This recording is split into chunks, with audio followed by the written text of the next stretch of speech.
Hello and welcome to the Homeboys Late Podcast. It is Friday the 29th of August. I'm, of course, Joe McKenna. We are back and we are pissed off. And I am joined by a man whose wisdom has earned him the nickname Scottertees, Scott McCorry. When did this fucking happen? In my head about 10 minutes ago, Scott. It's funny. I keep getting told that you're not supposed to swear in like the first 2 minutes of YouTube. And every week I try to make it my best to swear. And nothing seems to happen, so happy days. How's things, Joe? You all right? All good, all good. The weather's changing. We're in that dip of the weather now. But you're trying to hang on to positivity. Like I said to you before the show, I was 100% in the shade a few days ago. Now I'm 25% in the sun. And 75% in the shade. So, fuck the sun.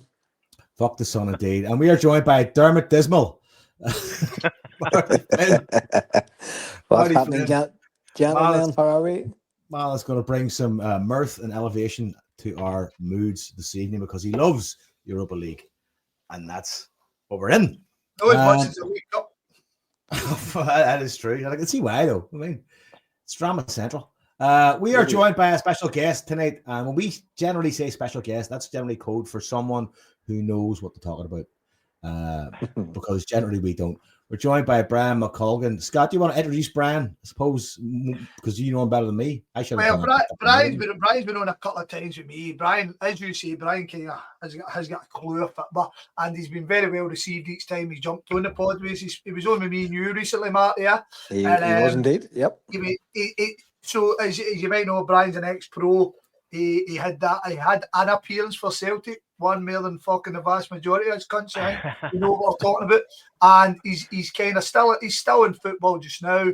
So I think it was a great opportunity to kind of bring him in.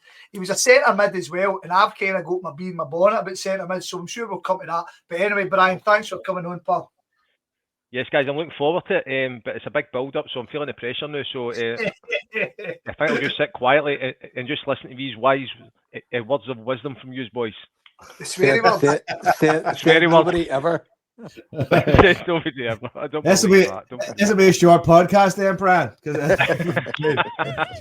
Brian McClure made it 3.5 hours. I don't know if you're going to make it 5 minutes. I'll try my best.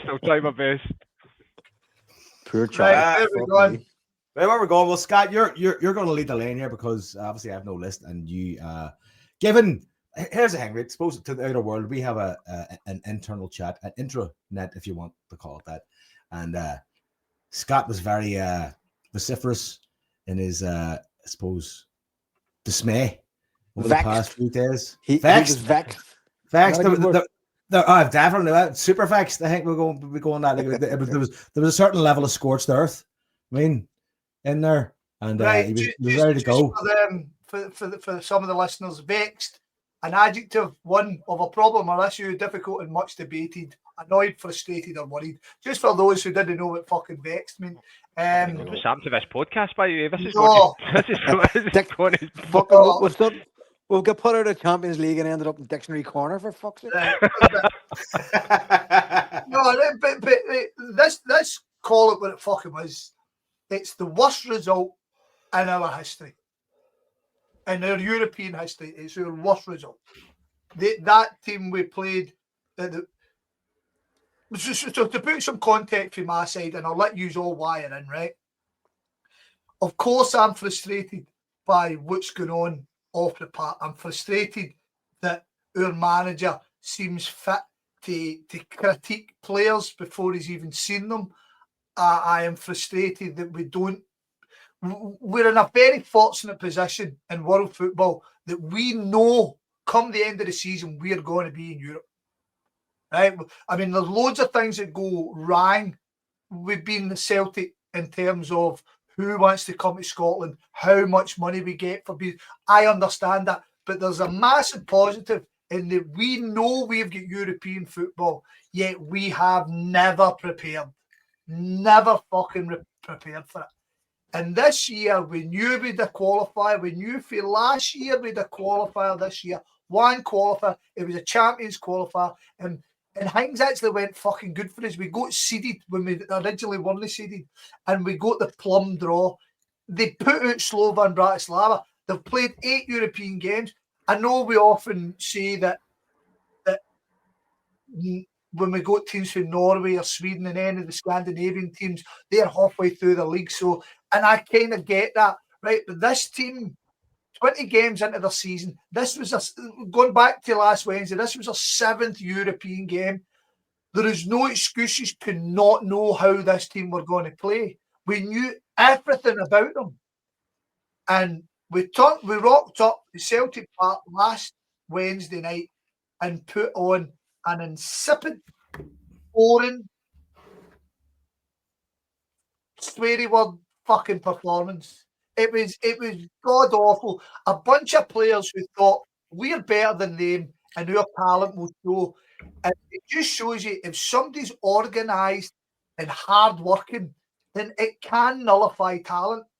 And that's what they've done to us. Now, that happened. I was fucking livid with it. Livid, man. I was that fucking wanker, Negrin waving his fucking horns. I near fell off his stone shouting him.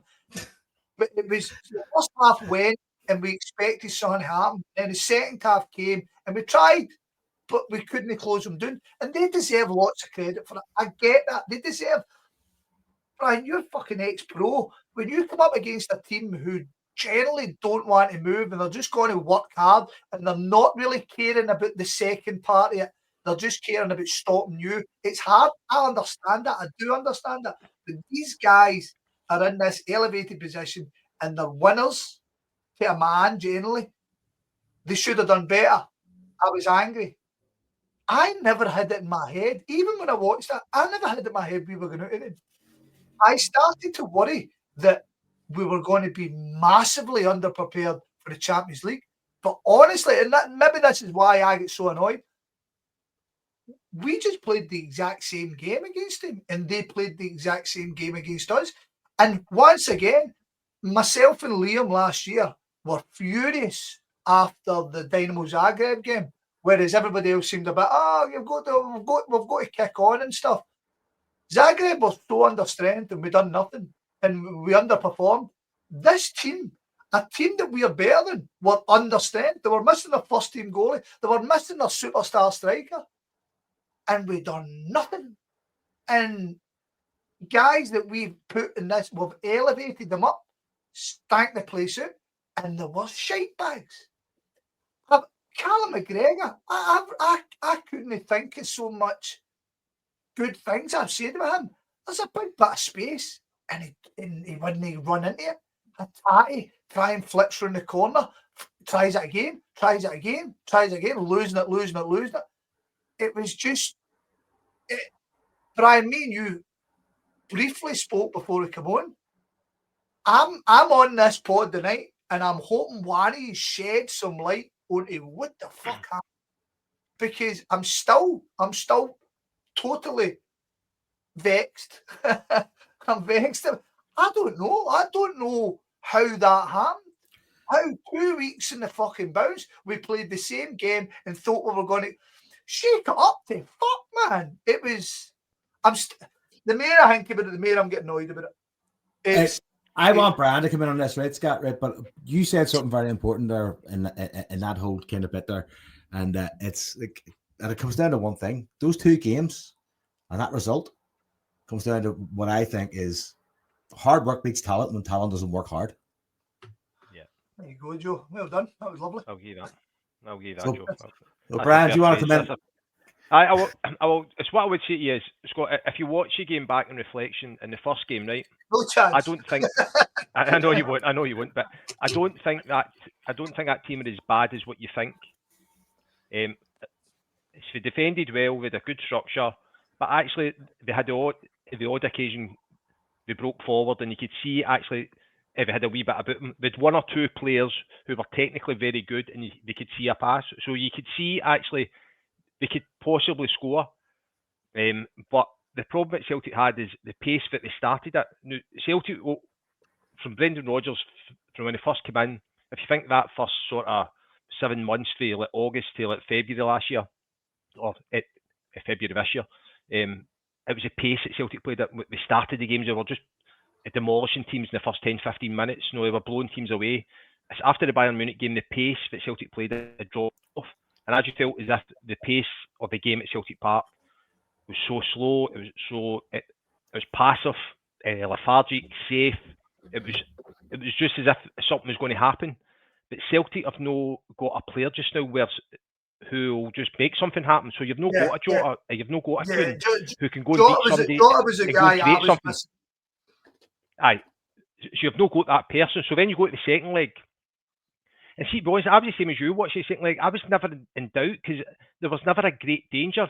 But see, as the game went on, it was more of a sort of, it was misplaced passes. People weren't, there was no combination play. Like, if you think back to when Johnson plays it right back, it's usually Johnson and it was Kuhn, and it would be, it's Engels, would all be in a wee tight triangle on the right hand side, and it would basically just work it for somebody to go in behind. And you can see that wasn't happening on the right hand side. When you go to the left hand side, if you think back to last year, it's Taylor who's tucked in and he's playing balls sort of, it's in between the opposition right back and left back.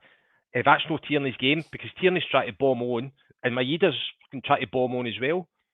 So the combinations of the passes I play were just not working, and I don't think it's working for Celtic at all just now. And I think that's just something that the manager's going to have to work on.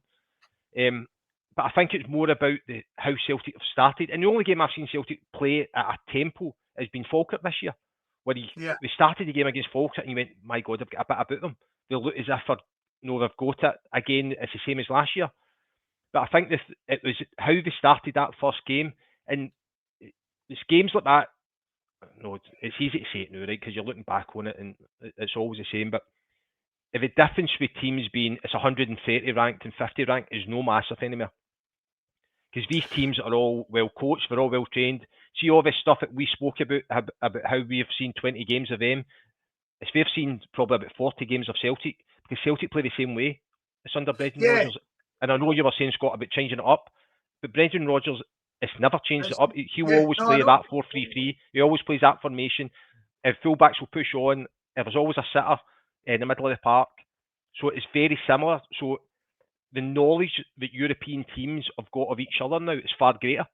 Far, far greater than what it was maybe 20, 30, 40 years ago.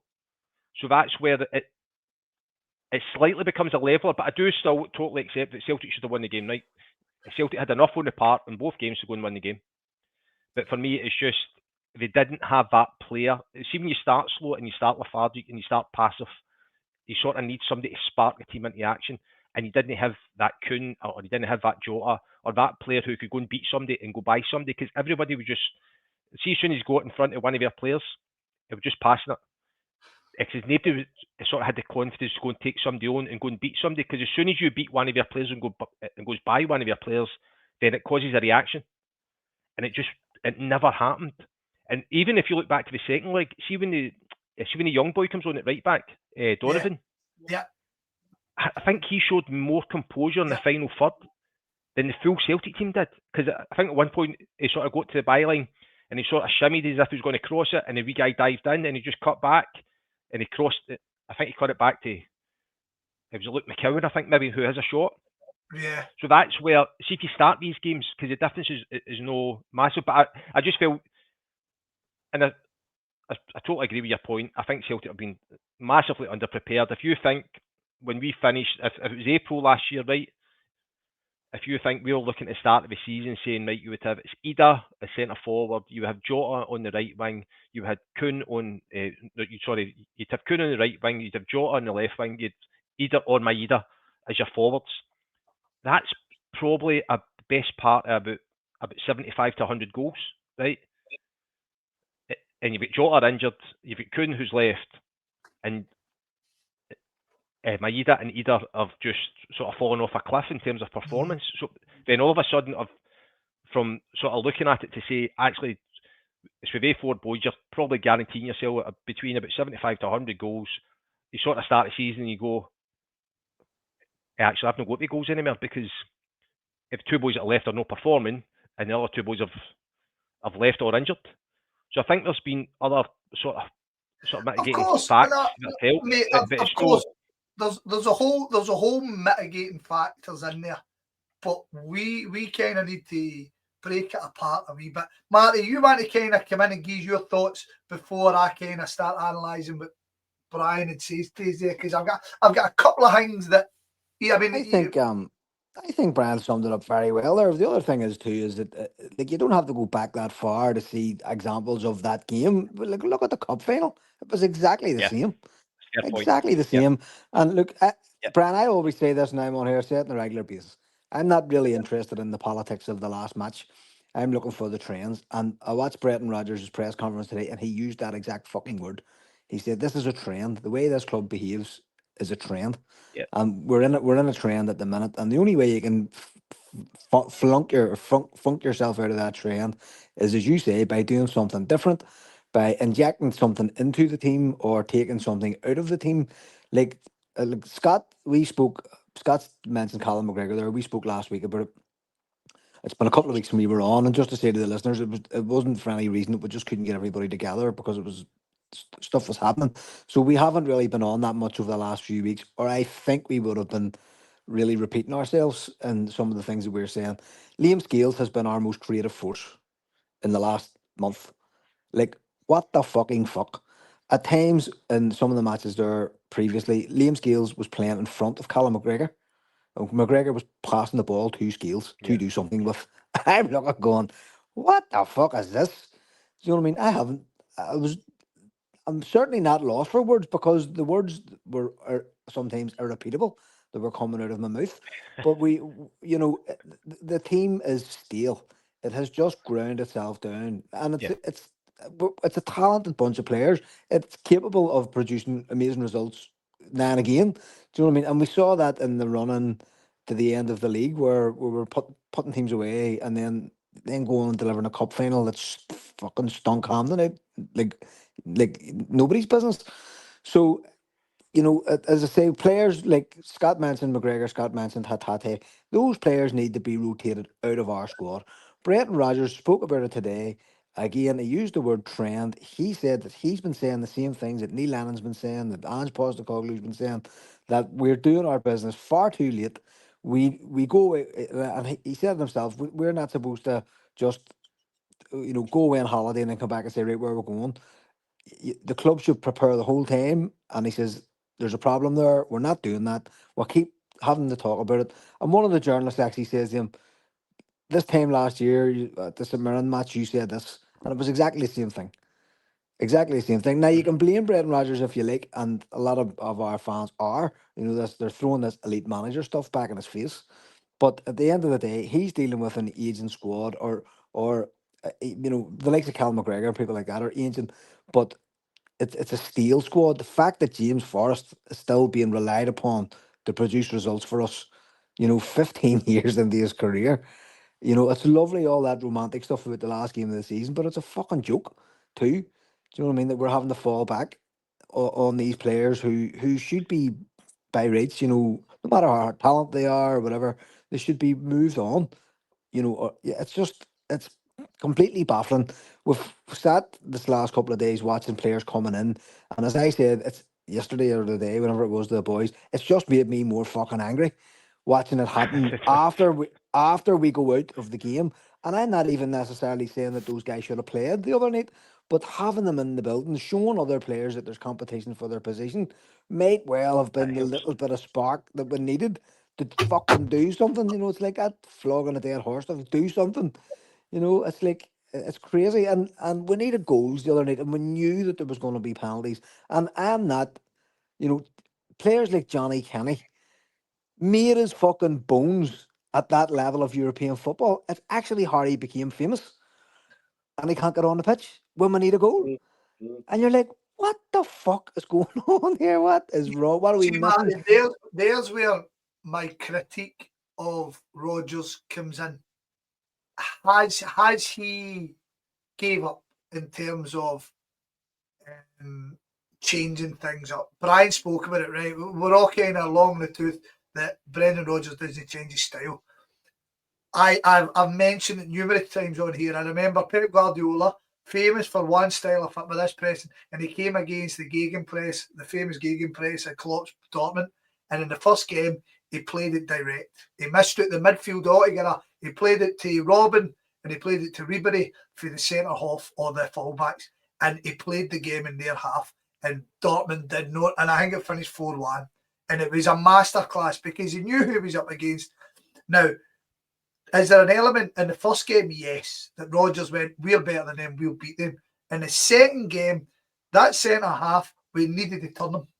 I mean, I know we're talking about Forrest, I know we're talking about Yang, but we had to turn him. We had to have something a wee bit inventive.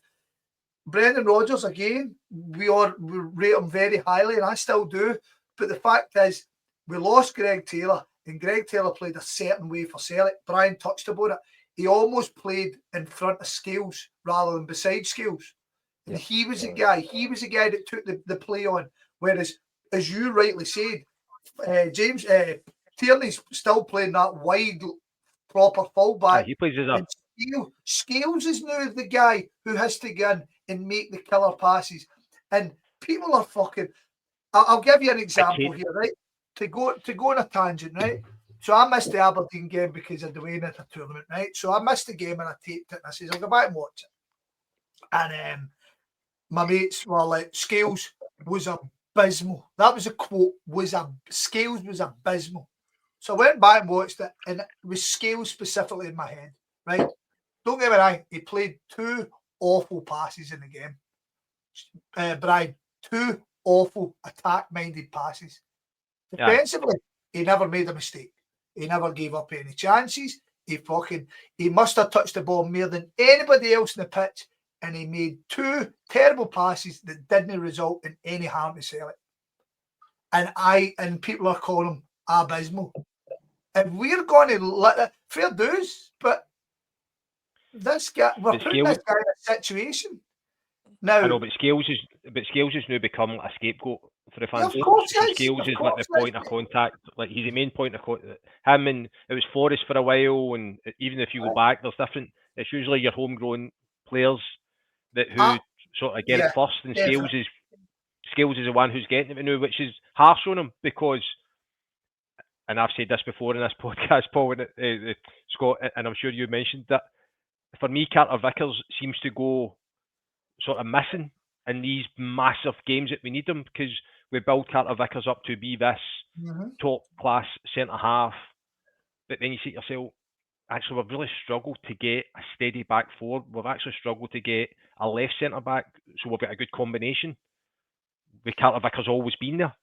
Yeah. And actually, if you look back to last year in the Champions League, our best defensive performance was away in Italy, when it was Scales and Trusty who played.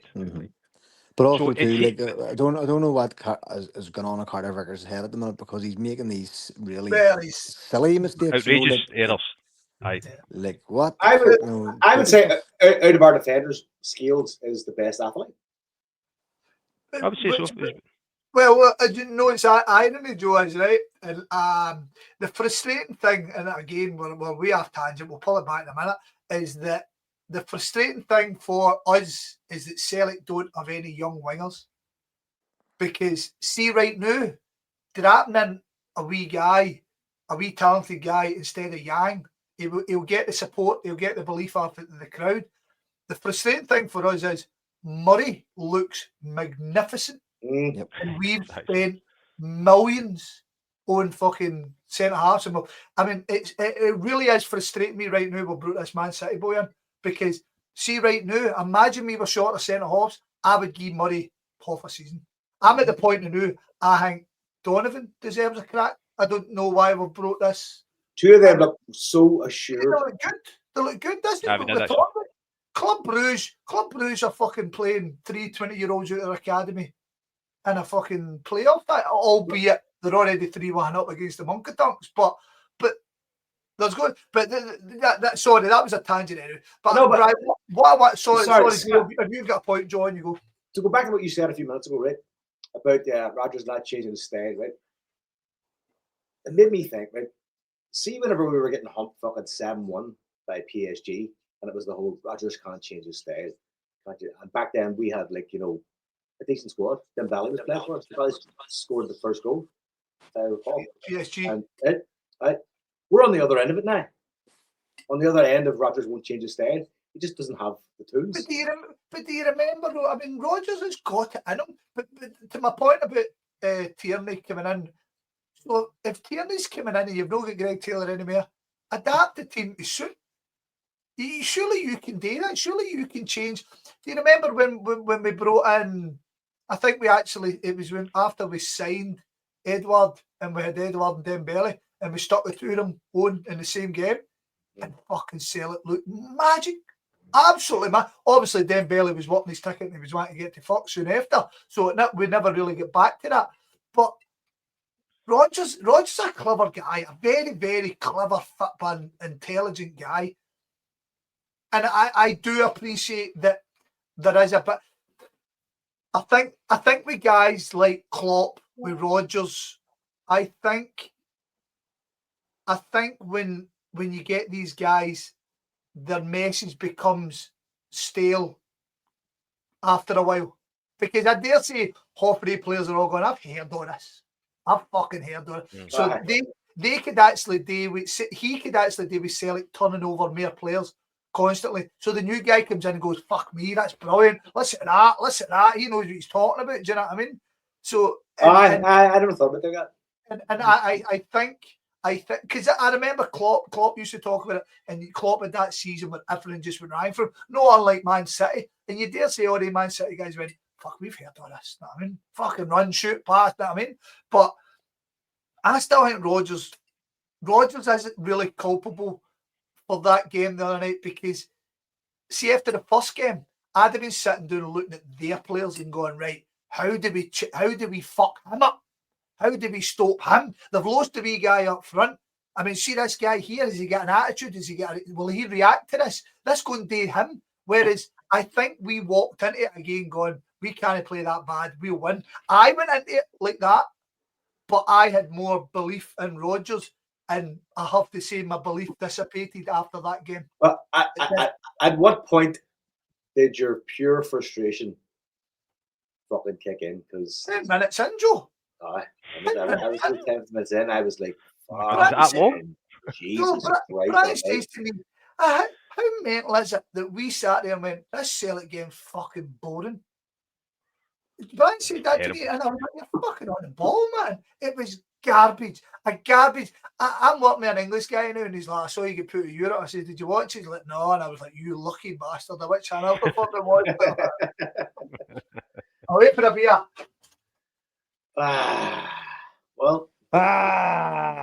We've expunged some of that a wee bit. There's still more to go. There's still more toothpaste in the fucking tube, I think.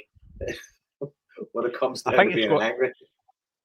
Scott said it's just very frustrating. Like, see if you get put out and there's somebody, and there's maybe it's a team who are a workman-like team, they're no standard, but I've got 2 or 3 players of really, really high standards. You go, like, they're a bit special, or you're playing against, like, it's a young team and they're full of energy and full of skill. You go, right, that's sort of just hold your hands up. I think that's where the biggest challenge is, because every Celtic fans looked at that team and went, actually, we should have beat them. And I think that's the bit that's most frustrating. You go, because Celtic have been beating Europe plenty of times, and it's usually against teams you go, right, actually they should have won. But I just felt during the week it's an opportunity that's been missed, and it's a strange sort of situation that we're in just now. And you sort of you're packed out the Champions League, and all of a sudden you're signing somebody for $4 million, and you're just like, my God, how did that not happen last week? This is what That's what what you said at the start. It's a head scratcher, because see if that was any other part of the destroys me. See if that was any other business. See if it was any other business. See before somebody fucking take charge. No, see before we jump into that, because we can obviously go night and day about that, especially the fact we don't know fuck all. But I want to speak on Brian's played professional football as a centre mid, and so the Dortmund thing killed me, right? The Dortmund game killed me obviously because I was all there and I was staying with my mates. My mates are Dortmund fans. The fucking next day he comes into the house and he's like, oh, I didn't enjoy that last night. And I'm like, fuck off now. But Dortmund killed me. And I remember sitting there going, see when I coached at a very low amateur level, so I'm not really any. But I remember I trusted the guys on the pitch because all my mates had all played football. All the guys, my team had all played football. I trusted the guys on the pitch that see if it wasn't going right, somebody would go, right, now this is what we're doing.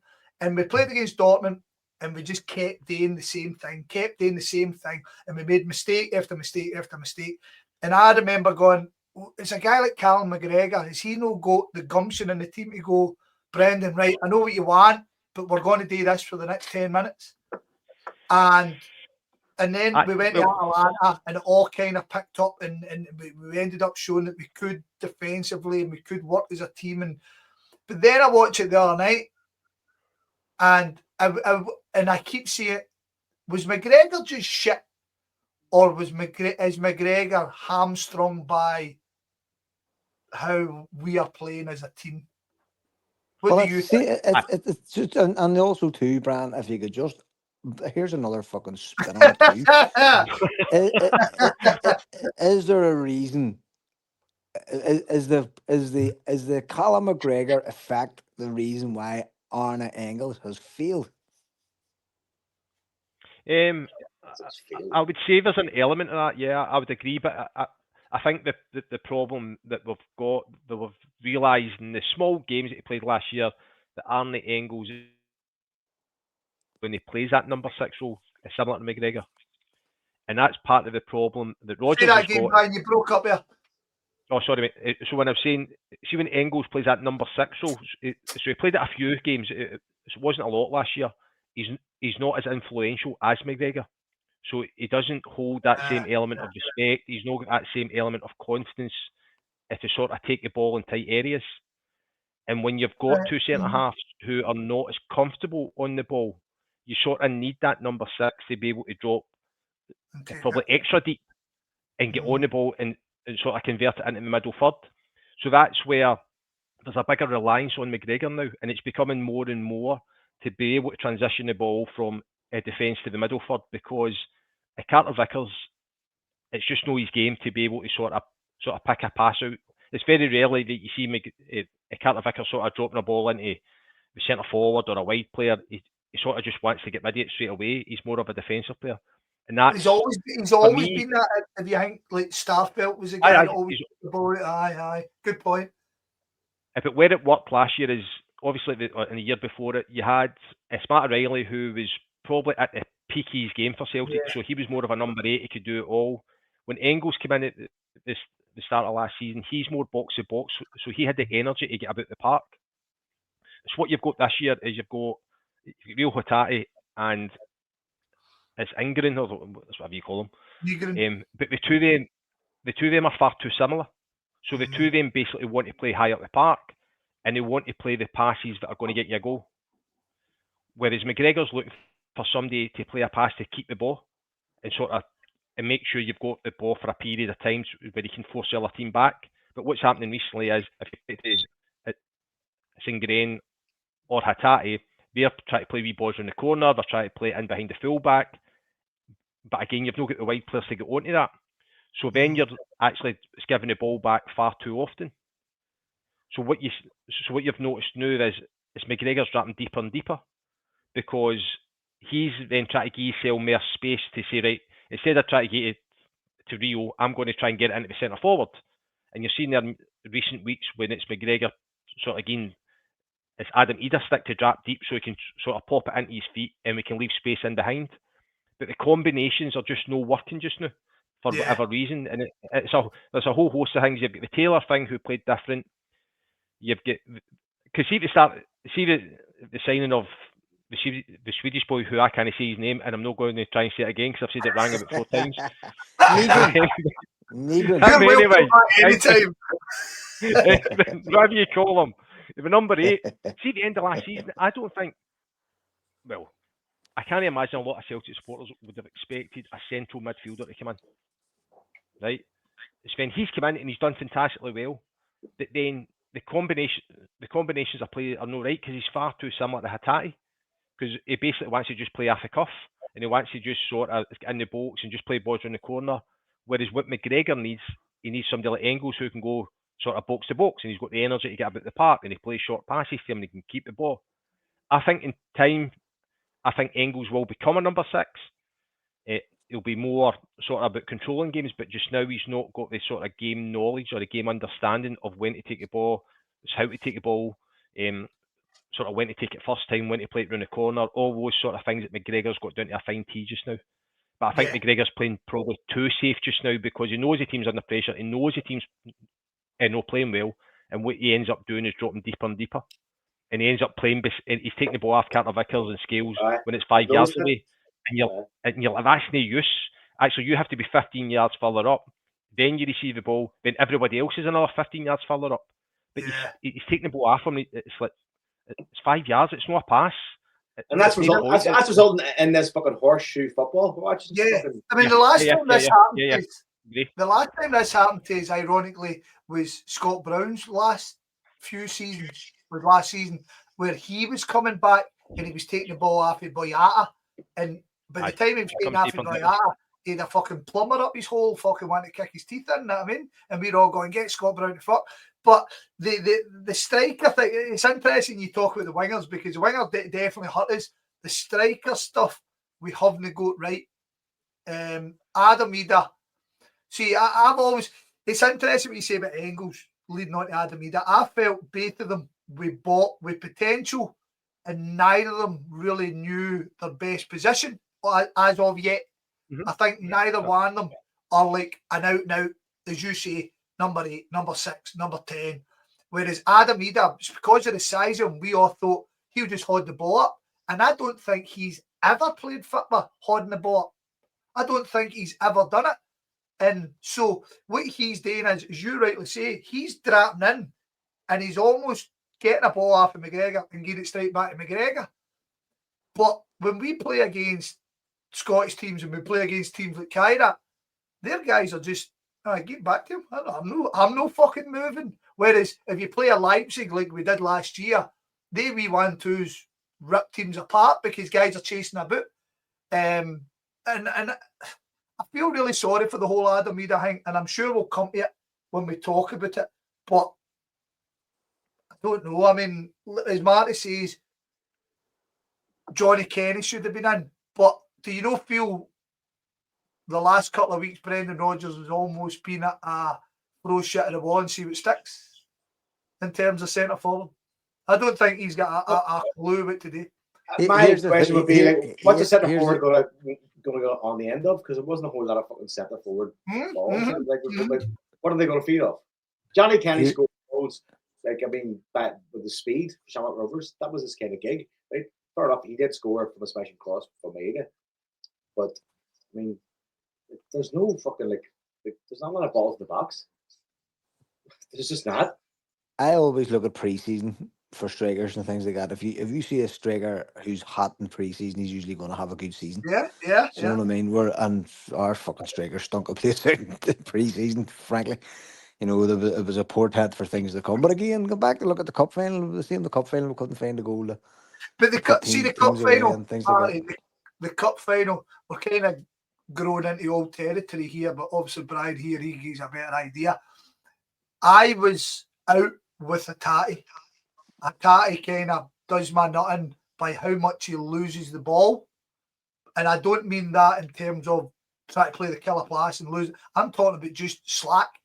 And I understand why Brendan Rodgers, when he first came in, he says, I'll put Turnbull in because you've done what Brian says, he doesn't lose the ball. But then you realise that he doesn't do very much else.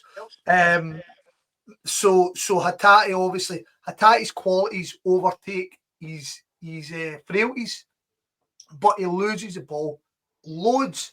And then we went into the cup final and we totally missed that kind of player. In the cup final, we missed the guy who was going to play the boys through, get everybody moving, get people turning and stuff. And it changed my opinion of Hattati. But I'm really, really falling straight back into that Hattati mould of, I want Engels in the team, right? And I know Engels can go games where he's frustrating, but I think Engels is the best potential player we've got in our team. I think Engels is an excellent footer player. The Bernardo one, there's a big question mark as well. I watched him in the summer.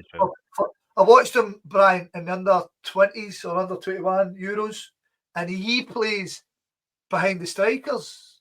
He's almost a box-to-box, but he was more an attack-minded midfielder. And then he comes in against Livingston, and we've got him playing fucking defensive midfielder. Number And 6. it's just a weird one, because I think he's got all the attributes, but if he's not grabbing a jersey, there's fuck all the manager can do about it.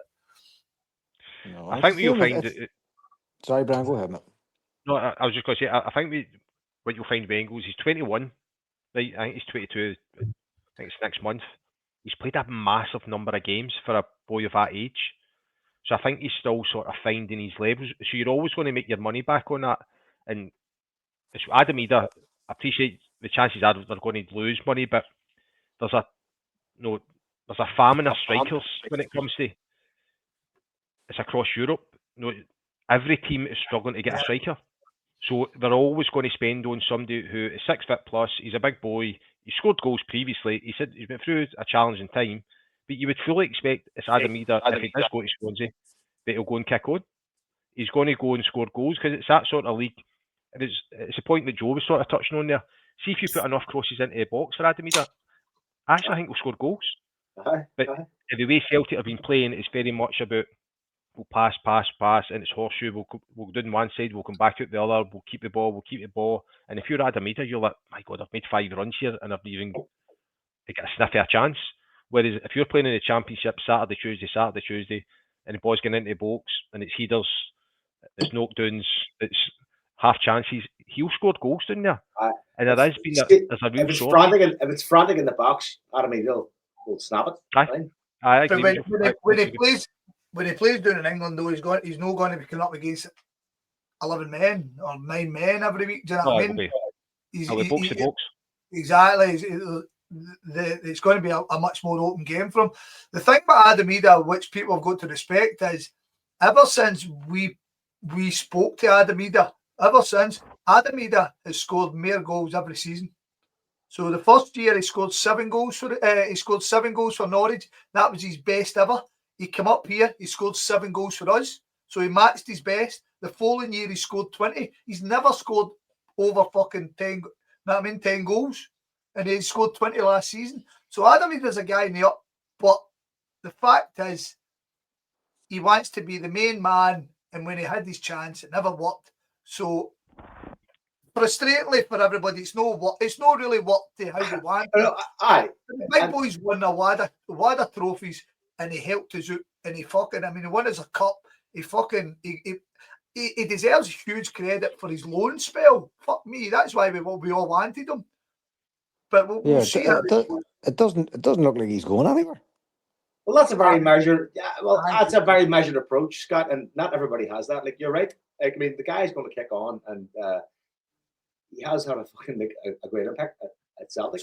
Sometimes but see the kind of vitriol, like, yes, God's like shit, that. We go like, fuck me, man. Maybe sometimes it's just time to move on. Sometimes you're at the end of the road. Joe, we're sitting at a point where the same person can sit and go spend the money, and then go, fuck's sake, Brendan Rodgers spent 9 million on this guy. Forget the fucking money. Forget the money. Right. Let's look at what he can do for us. Fucking sell it. Joe, the majority is don't get a dividend after sell it. Do you know what I mean? For fucking players. Yeah. So some of us do here. There's I think it'll go, Marty. I think it's just a fucking Marty. No. I think it'll go. Roger says he's not going unless he's given 2 strikers. He said it today, blunt. No, he never said that. He said we can't let him. We said what he said was he'll not be going until we get somebody in. And then the next question was, do you need 2 strikers before Sunday? And he went, yes. Ideally. No, he didn't. He says yes. It's as simple as that. He's not yes, ideally. Yeah, but here's the thing: we're not going to get one in. So Ada isn't going. He's not going to film. I think we'll get some then. Well, if we get 2 in, Ada goes. But if he's not, I mean, I'm saying to you right now, if we get 1, Ada goes. I don't think so. But let me ask you this, right? See all these reports of Celtic lowballing people, which is fucking generally is again a trend, I would say. Scott, Marty, and what does that do for relationships when it comes to like doing business with people? When it, like, Here's the thing. and scouting market and transfer market, people just go like, "Oh fuck, here comes the clown show again." Fuck with the Exactly. low ball offers. This is actually our strategy. This is what people don't realize. This is what we do, and we do it every year. And Rogers again today was talking about it and said, "This is not working. We need to stop doing it." Like it's a fucking joke. It's actually ridiculous. We're not losing any money by going out and getting these players earlier. We're actually making it fucking easier to make money because they're settled, they're in the team. I can find a place for them. I can get their fitness up. I can watch them in their fucking natural habitat, and I can make things work.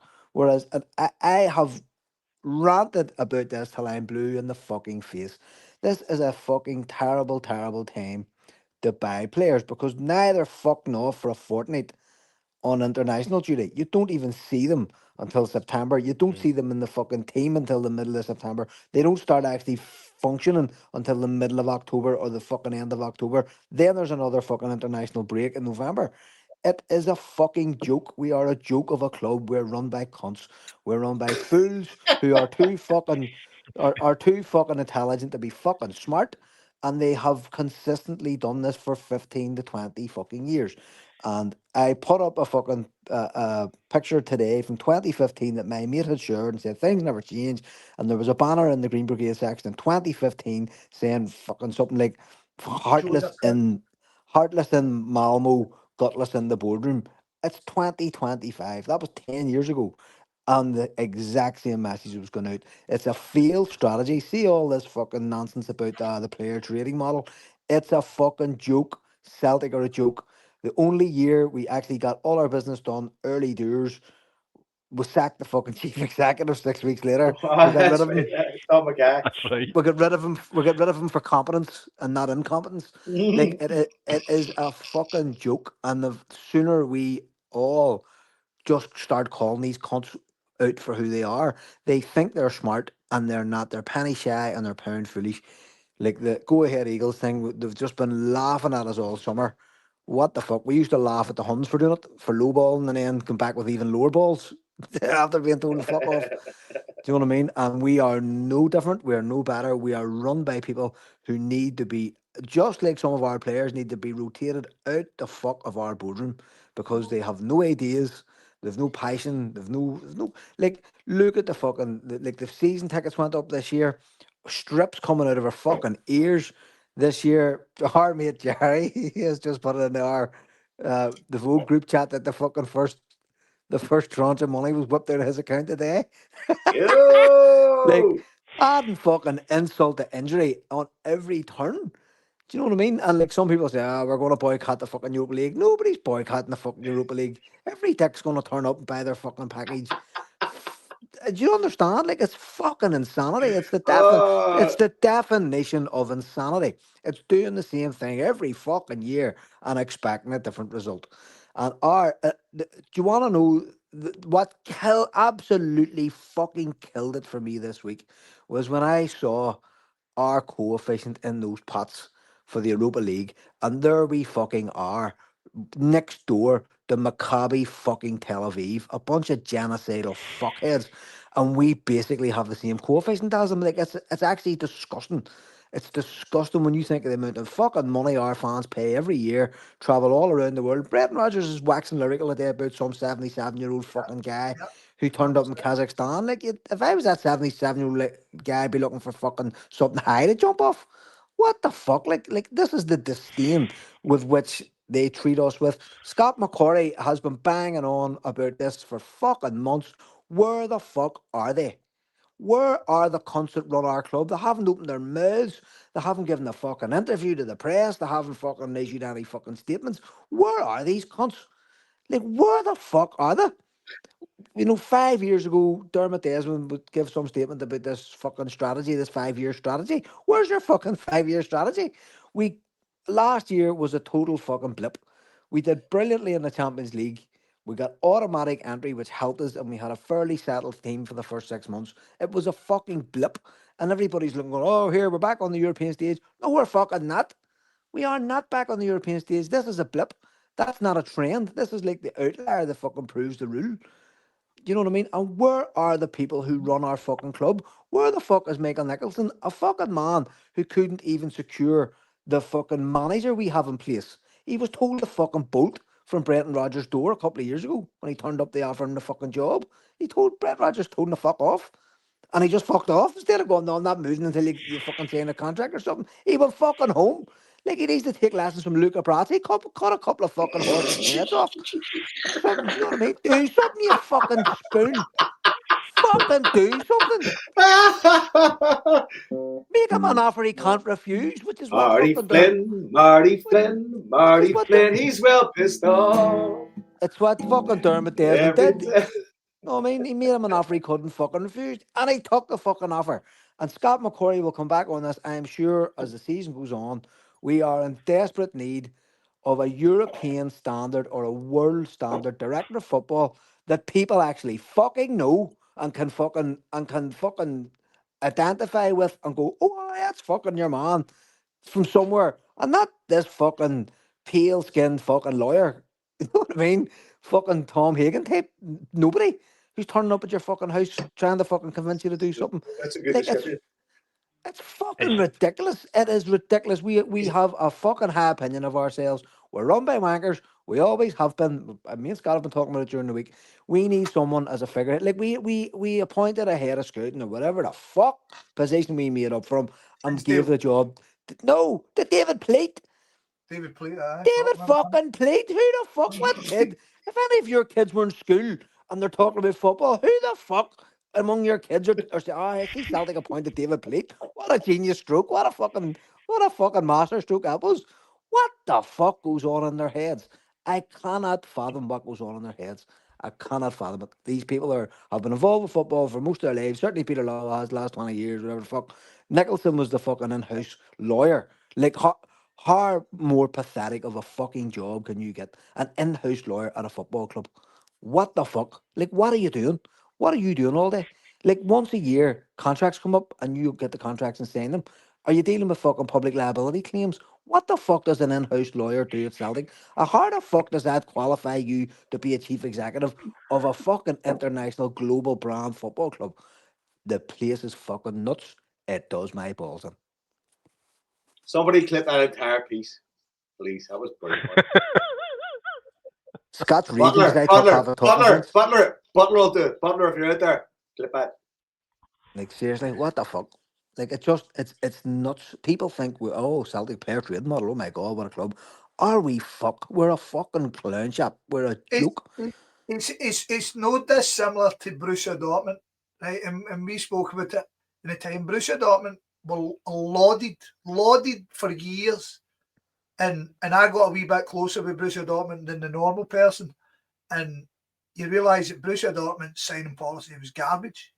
And they stroked out on selling one big player every couple of years for millions. And everybody's like, oh, Borussia Dortmund, why? But they wasted so... Borussia Dortmund's a shambles. They're going to sign that fucking dickhead Fabio Silva. You see this? And the boys, my mates are sending me a text going, you're fucking shitting me. And I says to Flo, I says, that wee cunt's just a wee jobby. And he sent me a private message. What's a jobby? Yeah. Fucking Fabio Silva's a fucking jobby. Our whole club's a fucking jobby. See the way we're run, it's just... But how many times... On you go, Brian. You see what I would say? Like, I appreciate the emotions are running high, right? And I'm scared to say it against Marty here in case he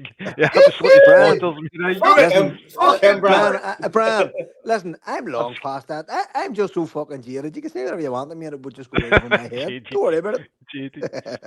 But what I would say is Celtic's got a very good selling policy, right?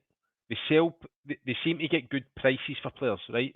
So however they are able to sell players to other clubs, they do it very well. Right? They seem to do, they've got a 40-50% sort of a success ratio when it comes to players between 0 and 3 million. Right? Then beyond 3 million, when you get that sort of free, maybe you need that high, 0 to 2.5, 0 to 2. Then after that, they seem to struggle. So there's a particular, so see when you sign Engels and you sign Adamida, and I know we keep going back to the two because they were the two big sort of signings. You're still signing potential, but what you're signing is somebody who's maybe got sort of 50, 60, 70 games at a decent level. And I don't think the club is set up to actually sign players of that calibre. I think the club are more set up to sign players who have played in a league which is a lesser league, but they've shown great potential. But you know that great potential doesn't always mean it's going to be. It doesn't always mean it's going to be a success. So I'm not saying that every signing is a success. No, I actually agree with you completely. And what we said on this podcast is, we see, if you look at the last, say, from 2012, when Scottish football fucking collapsed around itself, the amount of millions upon millions that we have fucking absolutely wasted on that type of player. And it's just like, stop doing it. There's no point. We should be giving our academy boys a fucking chance and bringing in really high quality in between, because we have wasted fucking and somebody else worked it out the other day. The amount of I think it's 320 million in lost Champions League qualification money through not planning for the summer.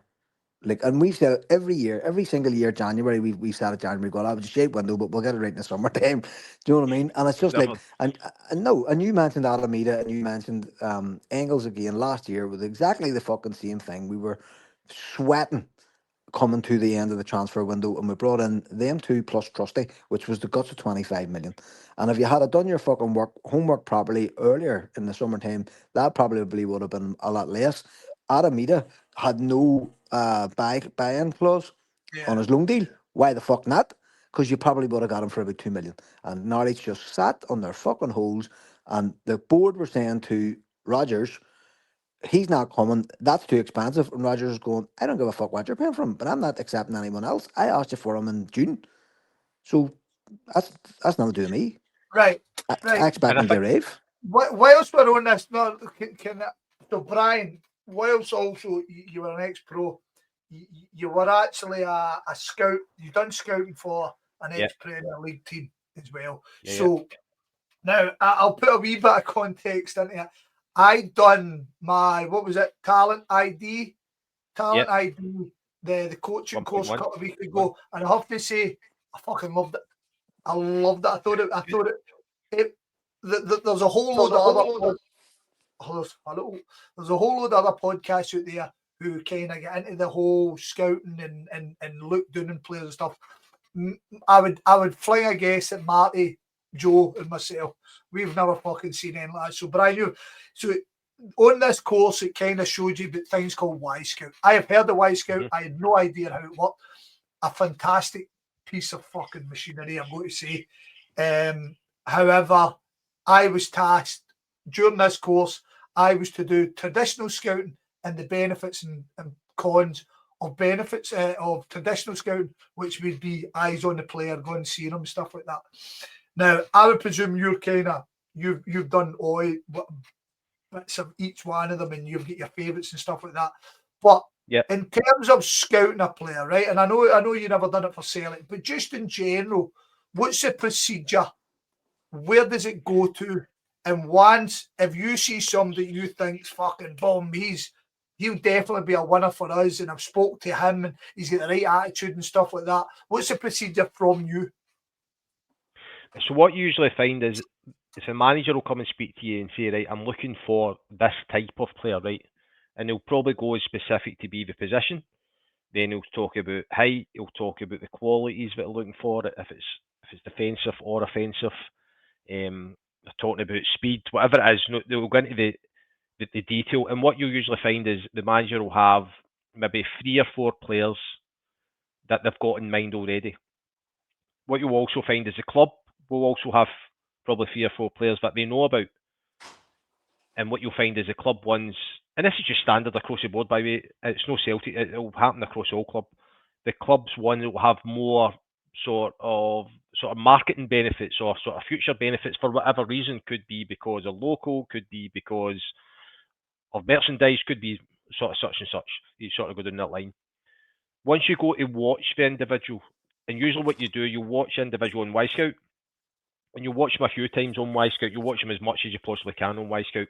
But what you usually find is that there's always a scout who'll go and watch a player live, maybe 2 or 3 times. It's usually not just one scout. It'll probably be 1 or 2 who'll go and watch it on separate occasions. And what you're looking to feedback, a lot of the time what you're looking to feedback is the negatives. And I know that sounds really daft, but what you're trying to highlight is, because the positives are always there, you can see the positives, but what you're trying to highlight is the negatives and how the manager can improve that and how that can fit into the team. So then once you've seen the player about 3 or 4 times, you'll look at the positives, you'll look at the negatives, you've highlighted the negatives also, and you're trying to sort of fit that into the sort of squad that's currently there to say, right, you've got, for example, if it's a second left back and you're talking about Tierney, right, so you've got Tierney, I'm sure Brendan Rodgers is saying, right, so we need somebody that's different from Tierney, so we need somebody who's really comfortable on the ball, who could actually step into midfield, who is possibly about 5'10" to 6 foot, but is fast, because we know Tierney's fast, so we still need to keep the pace of the game up. We're not too bothered about him sort of being good with his right foot.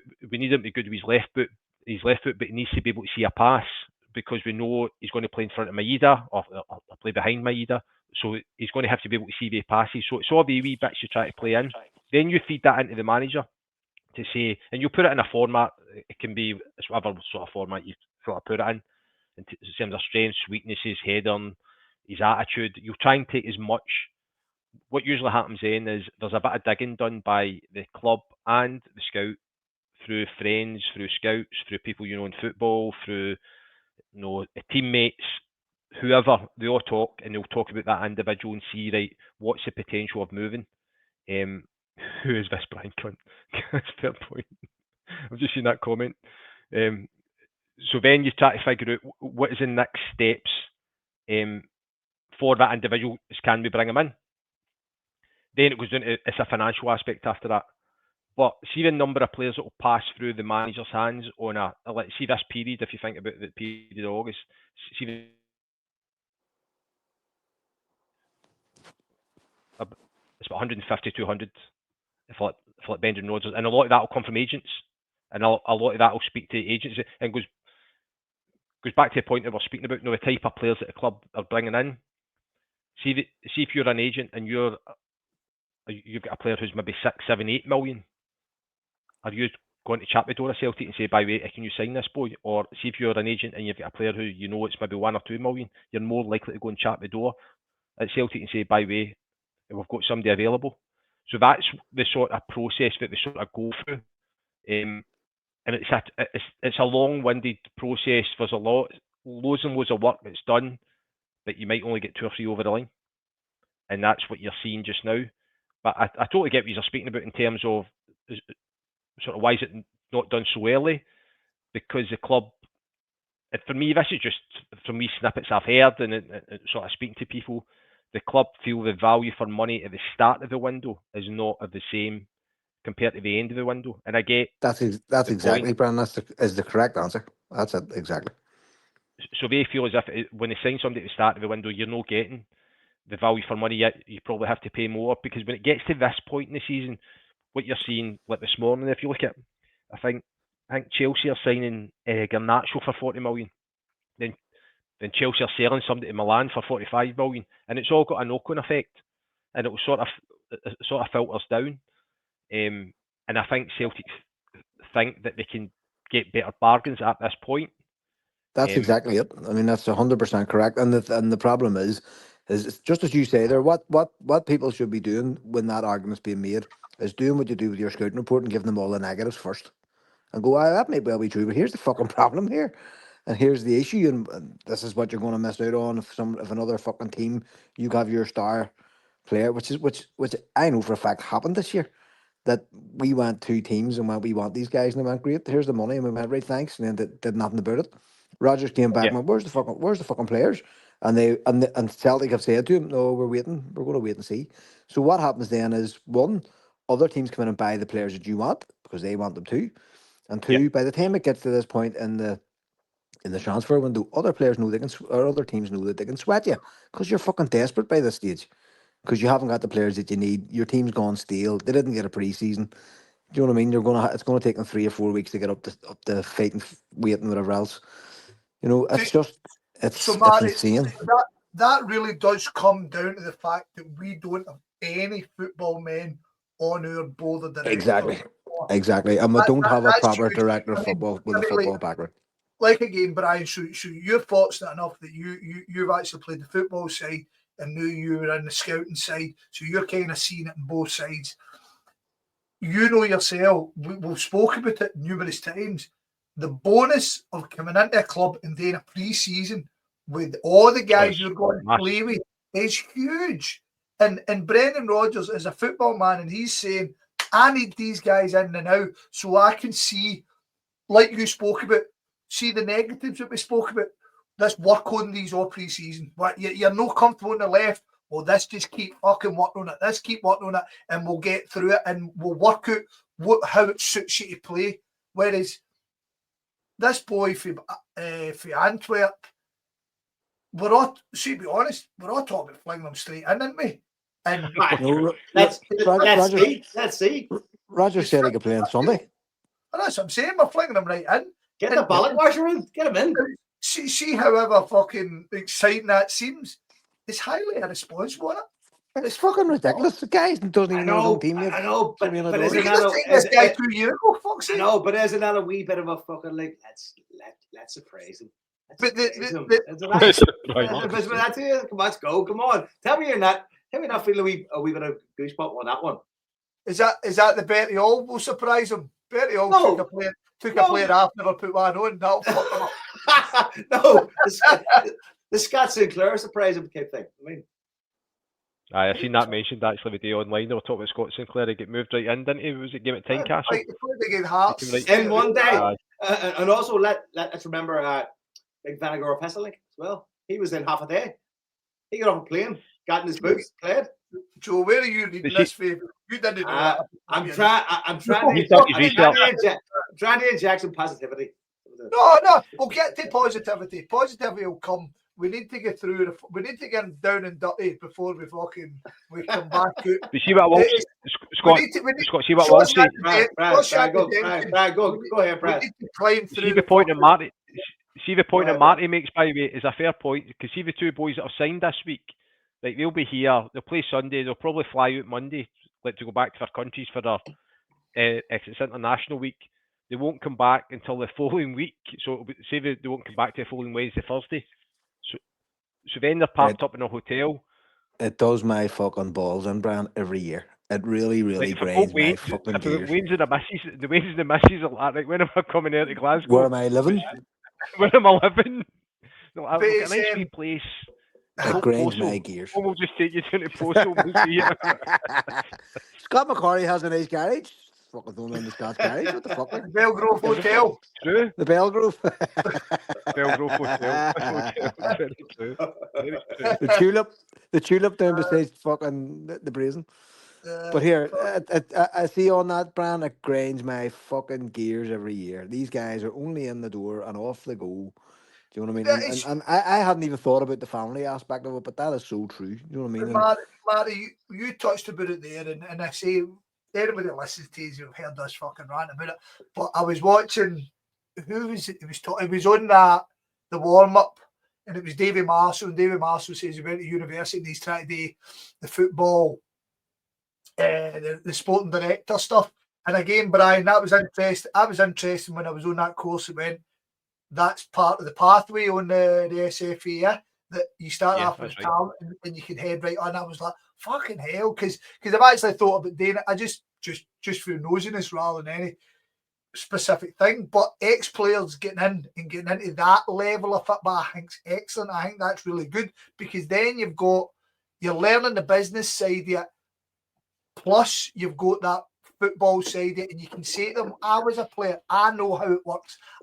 Don't worry about it. I'll let you know. See the integration part, though, the brand says, especially players coming from abroad, right? Because it doesn't really affect our youth team. It does when they're kids, but by the time they're in the first team, it's not a bother on them.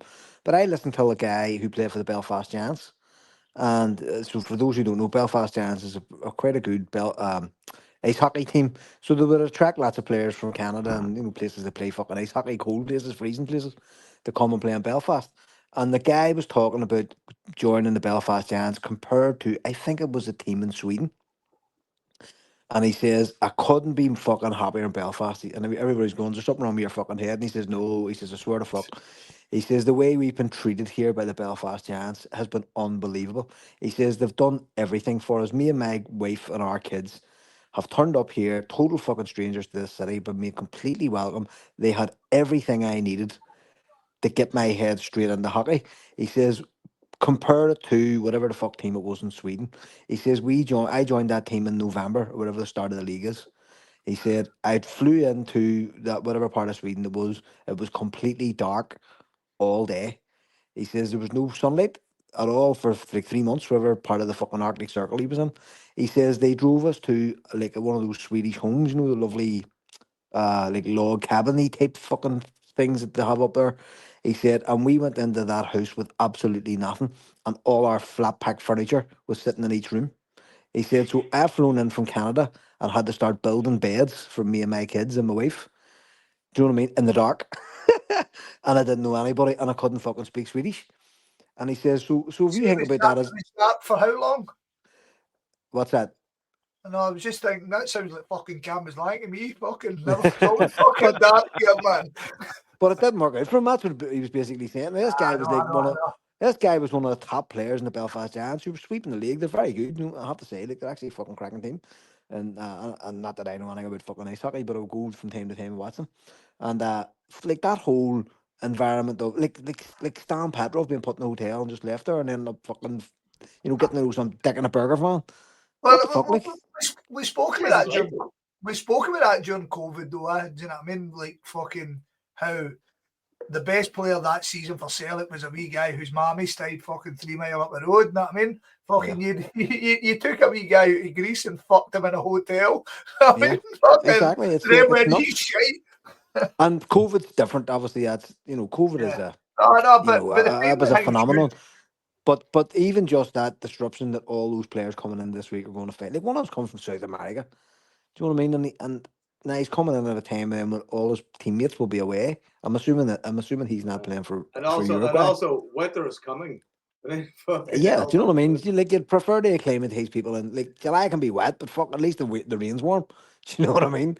Somebody puts him in the balls at fucking Tynecastle on a cold December morning. Exactly. He's going to be thinking about choices. So again, when we're factoring in this business model, like I always say this, Brandon, and repeated myself the fucking infinitum. We're run by an accountant and a lawyer, and you should never let either run anything. Do you know what I mean? Because they know the value of everything and they know the price of everything and the value of nothing.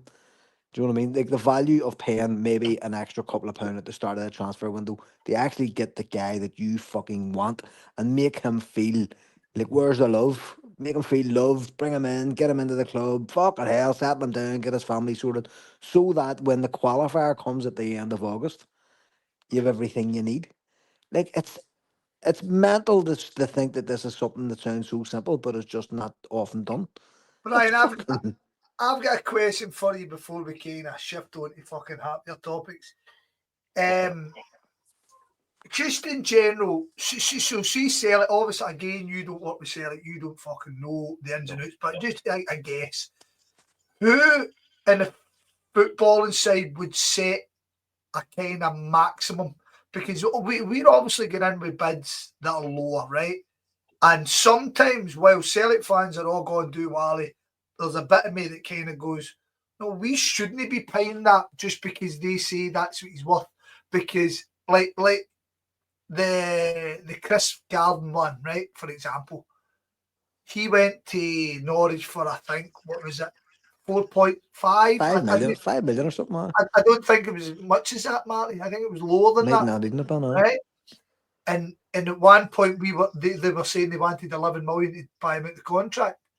And I think at that point, whilst we needed them, in hindsight, we needed them, should we have just paid it, considering how much everybody's all cracking up about Engels and Ida? Yes, of course we should have fucking paid it. Should we have it? What else are we going to fucking... But why not? What else are we going to fucking spend the money on? We're sitting on 100 million quid. But see Fucking right now, 10% of the money. Chris He's the Garden man. came out. Chris He's Garden the came man you out, want. but he came off the bench. He came off the bench for Norwich the other week and done all right. And he started against Southampton and he got fucked off at half time. And I watched the show and they were going, this big boy's got a long, long way to go. So I tell you now, imagine we paid 11 million for him and he come on and you went, fuck's sake.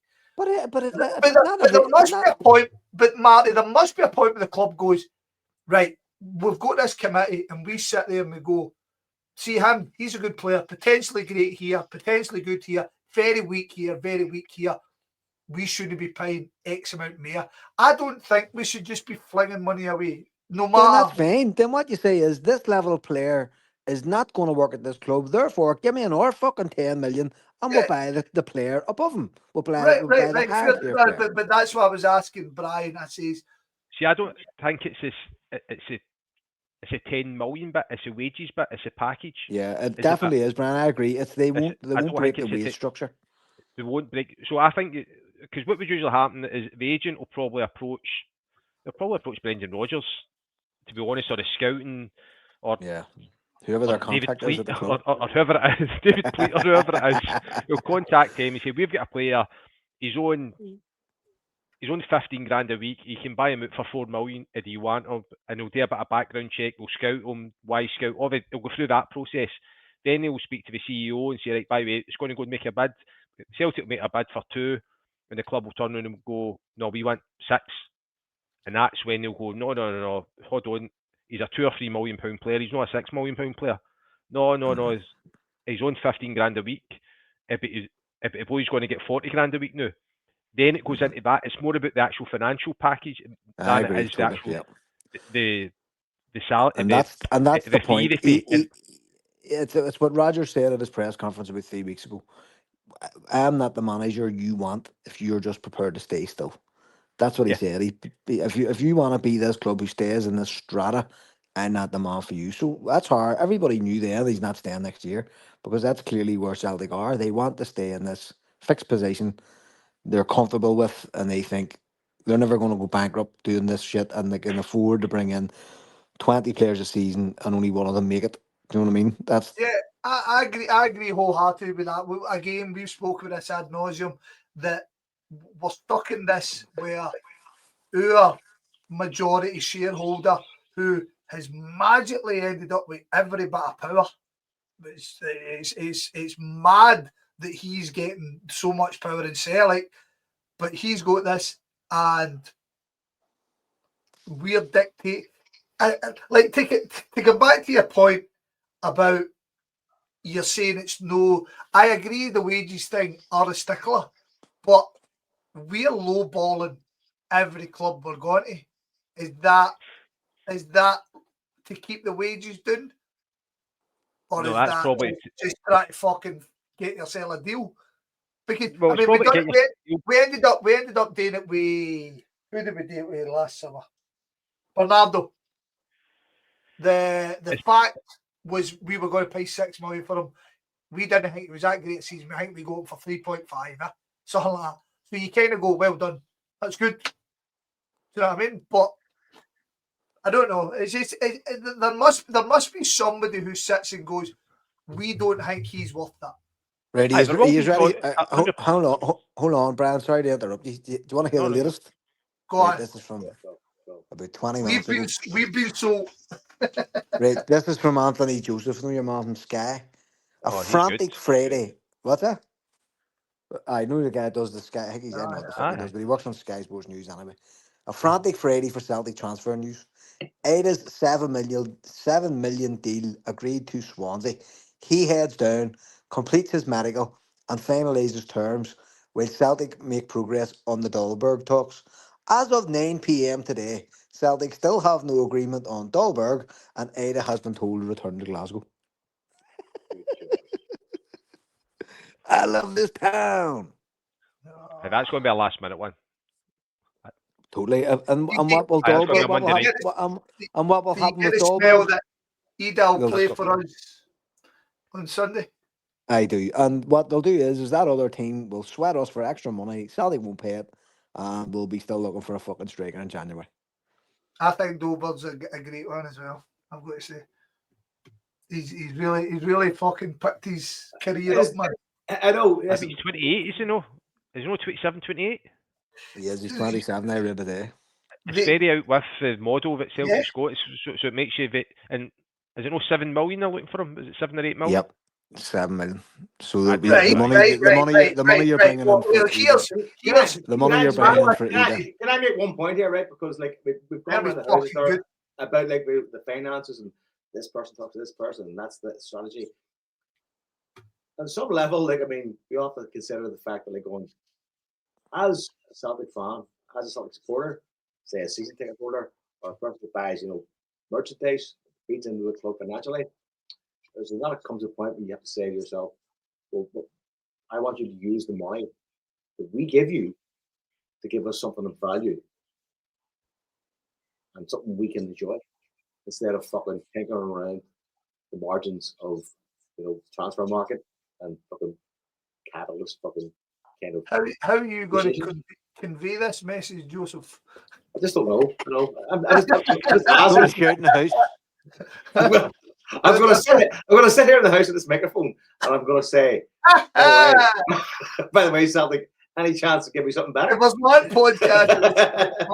Celtic don't listen to it. It's fucking us. Well, I think there was a period where they did. Oh, there was a period when Larkin was on. Because he knew shit. Now we got Brian. We're pretty back on board. Now we'll get Brian, you might start listening to us. But, God no. Oh God no. You're telling Joe, Brian. The life of Brian. You never know. Right. But it'll be interesting to see how this plays out with Ida. It'll be good. It'll be interesting to see because the fans think he's away, and I think rightly or wrongly, the fans want him away. Yeah. So see if he stays now. It's a hard situation for the boy. It's a terrible situation. The only way he's going to get. The only way he's going to get over it, Brian's rattle 3 in against these cunts on Sunday and everybody alone. 100%. And Marty, I think on this pod, I don't think there's been any negative talking about Ida. I think I've been a massive supporter of him, and I'm in that position. I kind of want him gone. I think it's better for everybody if it's done. But to come back to the Dolberg about his age. Right, it was interesting. I was listening to a guy called Lars Siversen, a Norwegian fella, and I was listening to his podcast. And he was talking about how the biggest transfers in the top 5 leagues are players aged 21. And the second biggest is players aged 22. And what he said is, the major players are going for this level of player every year, and I think that age will come down now that you see these young boys starting at 15 in the English Premier League. I think that age will come down again.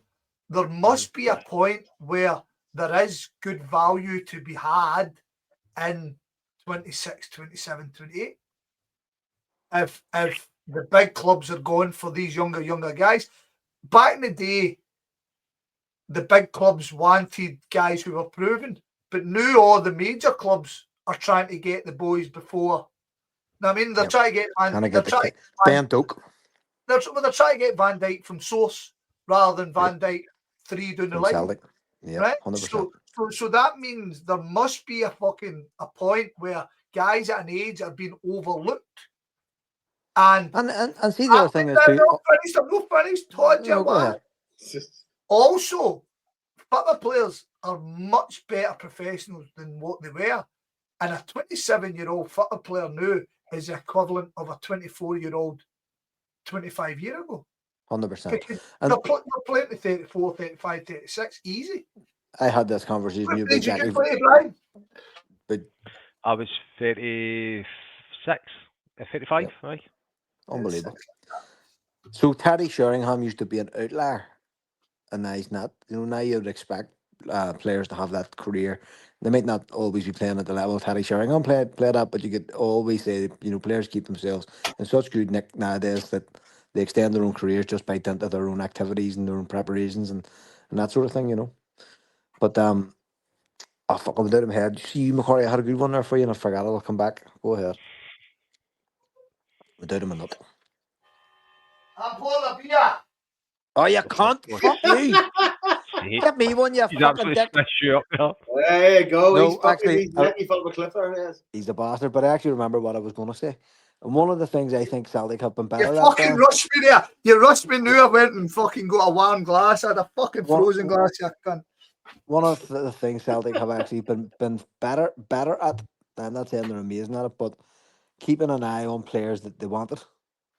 So a player might make a move, but they'll keep an eye on Yeah. him, and if his move doesn't work out, then they'll come back in from maybe a year or 2 years later and say, look, you know, and that's actually a good thing. You know, it's a good thing that the scouting department actually do a very good job in that. And I know it's not the fucking chief executive that does it, obviously, you know, but it can pay off. Do you know what I mean? I think that's And it the may- sort of thing. That's the sort of thing. Thank you, We've Joseph. added the positive zone. It's the positive Stand zone. up, guys. The positive zone. The positive zone is here. Right, there you We'll go. go. We've added the positive zone. We'll be Ding, invited ding, to the ding. press conference next time. Oh, fuck a queen. And also too, like the Huns look like they're going to send Majovsky, and I'd have took him. Do you know I'd what? have him because That's kind of pissing me off if they get him. yeah, and the reason is because he proved that he could at the domestic level in Scotland he could do it. You know, I mean, he could score against all the wee shady teams. 2.6 million. It's you mad. see- Like, Do you and see what? I remember Neil Lennon saying it about when Neil Lennon saying Gary Hooper, and he said the same thing. He says I played against him when he was at Scunthorpe, and he was walloping in goals left, right, and centre against all these shitty teams. You know, he was putting them to the sword, and he was looking on the goal. You could do that in Scotland, and he did. Do you want Well, to a wee bit like there's Majovsky? the one again to come back to Brian. So I was saying recently, we should be looking at players who can do it for the best team in their league. For Yeah, guys exactly. who are going to be who if you're signing a striker, go and sign a striker who's up against a pack defence every fucking week, rather than go, like. Do you remember we went and signed Bangura, right? And I remember I remember watching Bangura's highlights, and however impressive they were, every goal was a counter attack, and I'm going, Celtic don't ever counter attack. I mean, we don't ever. Why the fuck are we signing this guy? You know what I mean? Yeah. So yeah, I mean, like, absolutely. there's a method. There really is. Like, you know, and you look at the likes of Summer Night. Everybody kind of gives them, you know, kudos and, you know, great to get themselves organised, blah blah. It does my fucking head in. Like it's a sort of football that I just it rankles with me, and I hate seeing teams like Hearts and Hibs do it. Do you know that they should be the teams that are coming at you? That's happened a couple of times with Hearts in recent years, where they've tried to, you know, flank defence other teams, and you're just like, what's the fucking point? Do you know, you're probably going to finish in the same position you're going to finish in anyway. Like, why don't you just play football? Like, it's not you know, you might end up having a showcase player who gets you 10 million, but you're just packing everybody just looks like they're playing centre back almost. It's fucking mad. Like, you know what I mean? It's a mental way of thinking about football. And it might get you the odd point here and there, but at the end of the day, you know, making your fans turn up to watch that sort of thing, turgid football is just baffling. You know, you're like, what are you doing that for? Put the ways up. So, Joe, what we want to? We're 10 ways. No, what we talk about now? Are we on the Andy O'Brien yet? I think. Hold on, I want to ask: have we expunged the entire fucking rage and frustration? Well, here's the question I was going to ask. Was sort of touched on it earlier on. Are we going to be faced with empty stands for these Europa League games? Because frankly, I doubt it. I think our fans are going to go. Listen. See if 60,000 people boycotted, there'd probably be 60,000 other people who are pissed. See, The club is going. We know this. You know this. So either front up or fuck up. well, here's the point, right? Here's the point. Years ago, Hearts, so tickets were generally floating about £18 up to £22 for whatever games. The Huns game was obviously dearer. And then Hibs put the price up to 28 quid. And I remember fucking I was like, 28 fucking pound, man. And obviously, everybody paid it. We all went, right? And one team fucking binned it, was Hearts. Nay Hearts fans went to it and ruined the spectacle. So they broke the tickets down. And I remember kind of going, brilliant, that's a set of boys. And now we are so far removed from the Huns that we will never agree on fuck all. And we can never, ever do that now. And the fact that we've got a game on Sunday against them, it's 56 quid. And they're going to be coming to our mid and they'll pay the same, if not a wee bit more. I don't fucking know. And ticket prices are all way to fuck. But see, Celtic have gone at the new. I would love to say we're no gone. But if I don't go, somebody takes my ticket. And then that's Joe's point. And I know that's Joe's point. I understand that wholeheartedly. But I'm even talking about away games. I'm talking about fuck. I'm not even talking about European games. My wee mate John Joe was running recently and he was like, I'm glad Celtic are in the Europa because I'll probably get tickets that I couldn't get before. And I'm kind of going, fucking hell. But the thing is, there's no incentive. There's no... You would have your rant about the board, Marty, and you know I fucking wholeheartedly agree. I mean, I watched, Brian, I don't know, did you watch the Birmingham documentary? Aye. Right, did you watch it, right? I mean, they try to take it on from the Wrexham one, but the Wrexham one's such as friendly, fucking great fun. And then you've got Tom Brady going, couple of bitches, fuck them guys. And you're like, he's a cock, man, a pure belly. I thought what he'd done to Rooney was fucking shite and all, even though I he's thought a cunt. I've been telling you for years, he's a fucking cunt. Right, but Marty, they brought in, I can't remember the fella's first name, something Wagner, and he's walking around the stadium and he's looking at things and he's pointing and he goes, nah, we need that updated. And he's walking where the fans are. And he's going, nah, don't like that. Need that updated. Love, I hate that. I need that updated. He first thing he done was he made the frontiest. He says, if you're going to play in a stadium, you've got to make it yours. You've got to make it look special. And I was like, yes. And then I watched. So I've been watching the Salford thing for years on the telly. And they've done a couple of wee 5-minute updates because they've sold part of the club at Salford. And they were doing an update for the kind of YouTube, and I watched it. And they've got this American fella, new CEO. So they've got a brand new CEO, American guy, and he's walking through and he's going, I need to update this. And he's pointing at everything. I need to update this. We can't have this. We can't have this.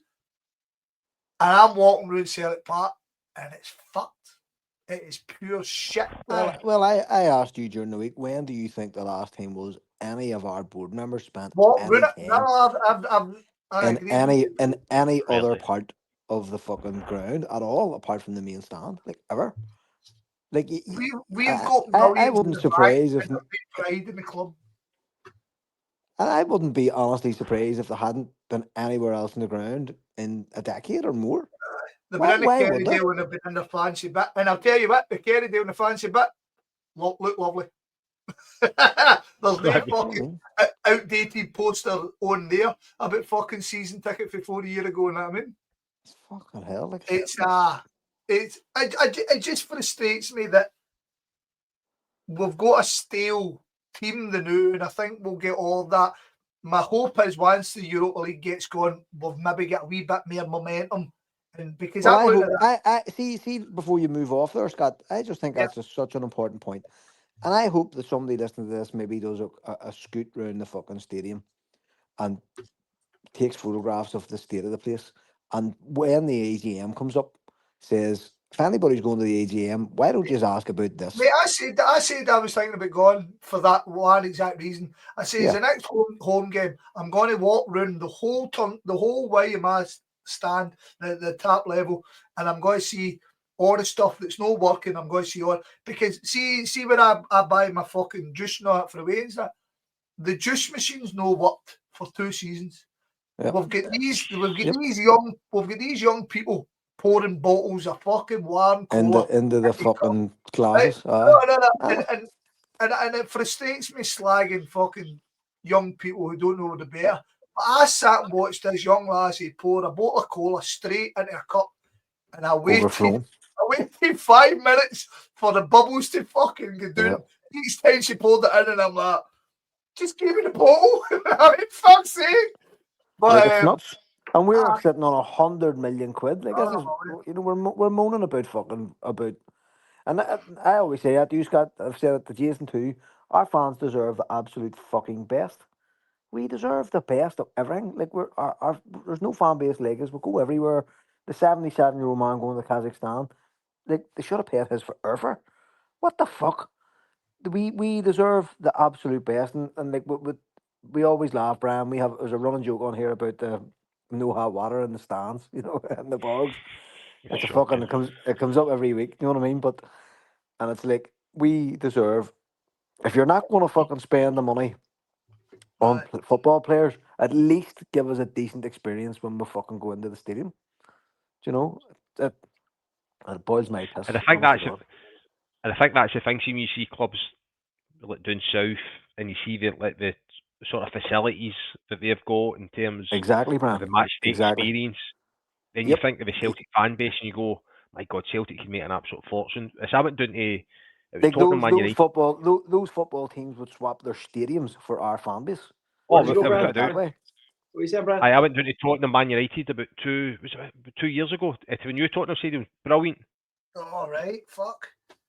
No, I've been in it too. I was in it for the New York Jets a couple of years ago as well, and it's like, and I'm not really into stadium porn. Like Scott loves all the stadiums, and he would know them all, all their best bits and stuff. I haven't got a fucking clue, but I just know when I feel comfortable. Do you know what I mean? I know when you're being looked after. And I was in the upper tier of the Tottenham Hotspur Stadium, and the bars were like Somewhere for bars, the and Waynes to sort of hang about, and it was safe, and unbelievable. it was all. You'd make TVs a everywhere. fortune. The club would, it would multiply their sort of revenue, but for whatever reason, it's sort of used to our touching on. The stadium's been left sort of stagnant for the best part of 20 years. And do you know what I think's very Yeah. poor at Celtic Park, right? Crowd flow. In this day and age of football, crowd flow, right? And Joe, I remember. See when we went worse. We went to Leipzig. It was me, Jason, fucking Liam Harper, right? Obviously, Leipzig's a brand new kind of almost like a brand new stadium, right? But you go out there, the crowd flow organization is phenomenal, right? There's no fucking bottlenecks. You're not storming ahead for fucking ages. You can get loads of access. Everybody's out of the stadium pretty quickly. You're into the stadium pretty quickly. It's all grand. I mean, there's no massive fucking queues. There's a bit of a queue, but there's no these big, massive, long queues. The crowd flow at Celtic Park is fucking shit. Yeah. But here, but hold on. We're not on a tangent because I'm about to bring it back. The amount of money that we're going to waste this year on corporation tax alone could probably do the upgrades all across the state. Marty, do you have any clue how much we're going to be spending on it? Is that millions? On corporation tax, I think it was 9 million last year, something like that. So we'll pay for that later. Really? Yeah. Fuck. And that comes from having money in the bank, yeah? Yeah, so what we used to do, which whenever Brian Quinn was there, he was quite an intelligent man for all his faults. He took out that long-term loan. Yeah. Which was a fucking smart move. So it was basically, and Celtic fans used to go mad about it.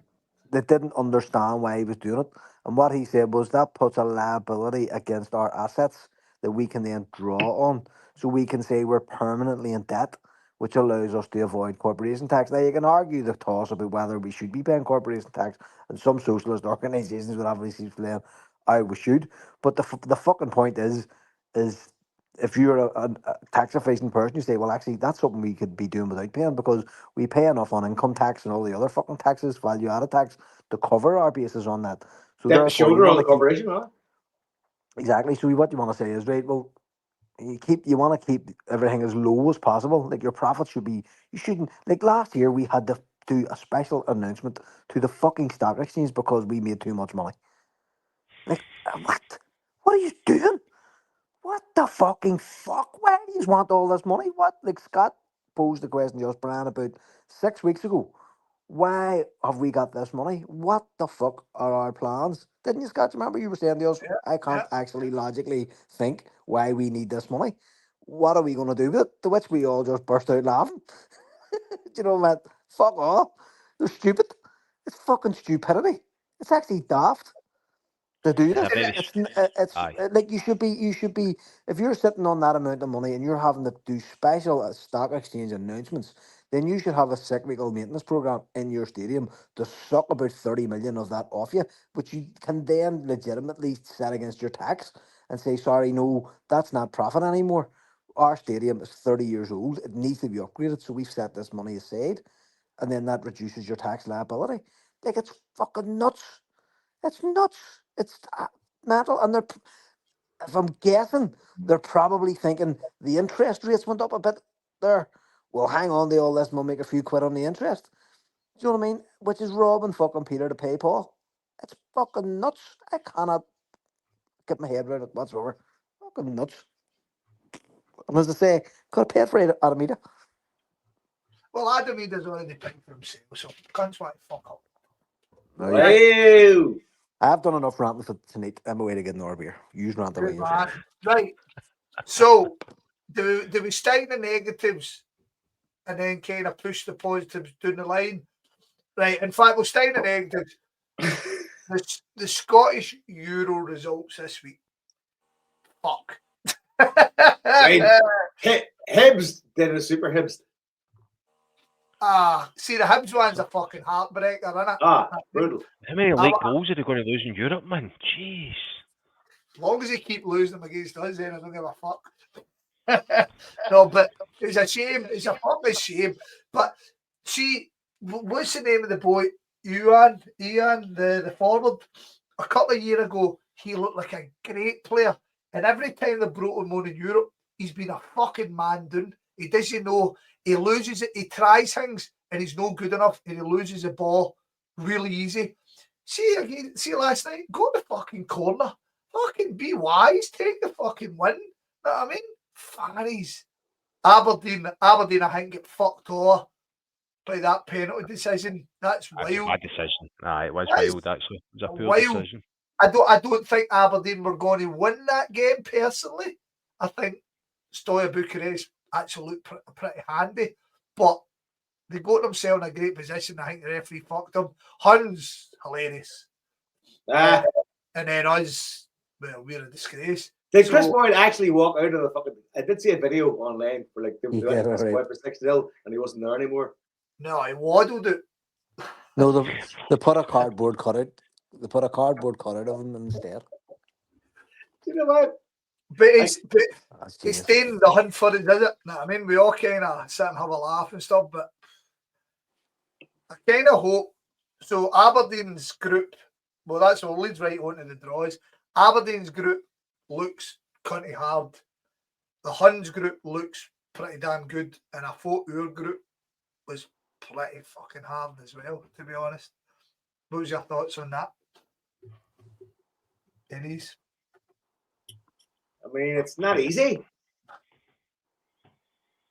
But Thanks, Joe. Brand, go ahead, Brand. No, I'm the same as you, Joe. I sort of looked at it and there's no a game that jumps out and you go, right, there's a guaranteed 3 points. And if you go into those games and you're no confident and you're no flying, you struggle. Even Roma at home, I know Roma's not the team that they were sort of 3 years ago when they won the conference. But even still, they're going to be a team who's going to come, they're going to sort of kill the game, they're going to sort of break up play, they're going to know how to sort of see the game out. So you're going to have to be right on it. It's a hard group. It's a hard sort of group of games. Am I right in thinking Roma's manager's fucking Gasparini? Be fucking Atalanta last year, eh? Oh, I can't need remember. I need to Google that. But anyway, as you say, Roma at home, Feyenoord away, tough. Braga at home, I'm glad, but Braga's been a really well run club for years. Red Star, Celtic should be looking to beat Red Star. Don't care what anybody says. Sturm Graz at home, we should be looking to win. Midtjylland away, I still expect to win. Utrecht's a tough one. Bologna's. What's the pints you're drinking now?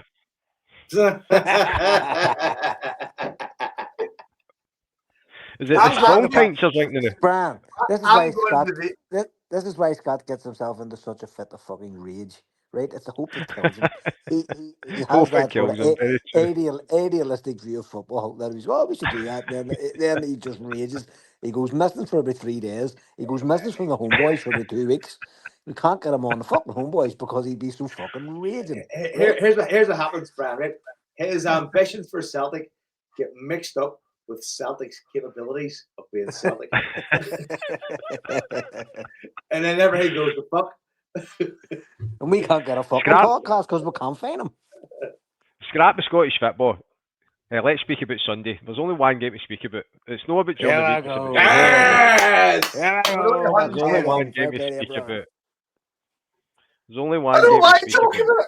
about it. See, I'm this is just saying, Oh, no. hey, well, the thing is, It these cunts are just talking about that there. But I'm the biggest shite bag on this fucking podcast, man. correct. 100%. Correct. Fucking Captain Shapeback. I mean, I've got a feeling that both teams are going to come out Sunday and both of them are going to get beat. How the fuck is that happening? Tell you what, I would say it must be very rare that both teams are going into this game sort of knowing good form and the fans are raging.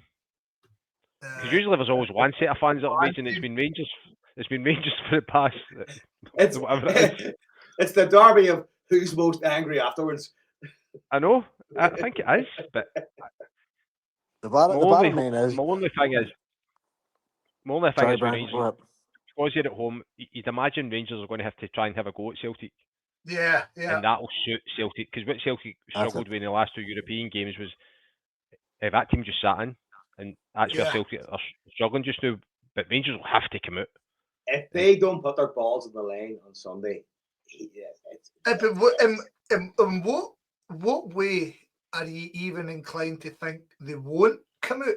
I mean, this guy is basically sticking 2 fingers up at every Rangers fan and player and every fucking knowledgeable person about by going, no, I'm doing it my way. he's dancing on a banana skin diving board. But somebody says to me, I think it was Marty, I think you went, fucking Barry Ferguson will be in the job for Sunday after they get pumped the other night, and I was like, I fucking hope no, that wee fucking prick keeps beating us, you know what I mean? The irony I see right now in form in terms of players, you could make an argument that they're more in form than us, players wise. But we What? Right, What drinks have you had? God, is that keg or is it? Joe, silence. Right, who get man of the match for the Huns on Wednesday night? Goalie. Fucking no. Goalie. So the goalie. And by all accounts, without the goalie, that game could have been 10, 12, 13, right? So their goalie, well, you can see all the goals. He's still. It's got the goalie lost 6 goals. He lost 6 goals. So see, defence-wise, we've just sat and slaughtered our whole defence. Oh, apart from Liam Scales. Right, apart from Liam Scales, who Hoffer fans all hate anyway. Right? So we're not slaughtering. We've no slagged our defence about defending. We've slagged our defence about how they pass out. I think you're cutting the cake in 17 unequal pieces. Midfield. Hold on. We've just sat and moaned that our whole midfield isn't performing. But they're the same, Scott. Right. Wingers wise, no, I get it. I've not put any of them in front of us. All I'm saying is ours aren't fucking spectacular better. Wingers, would you rather have the Huns wingers or ours? Ours. Oh, really? Do you know that's not a bad question. I've absolutely no idea who the Huns wingers are.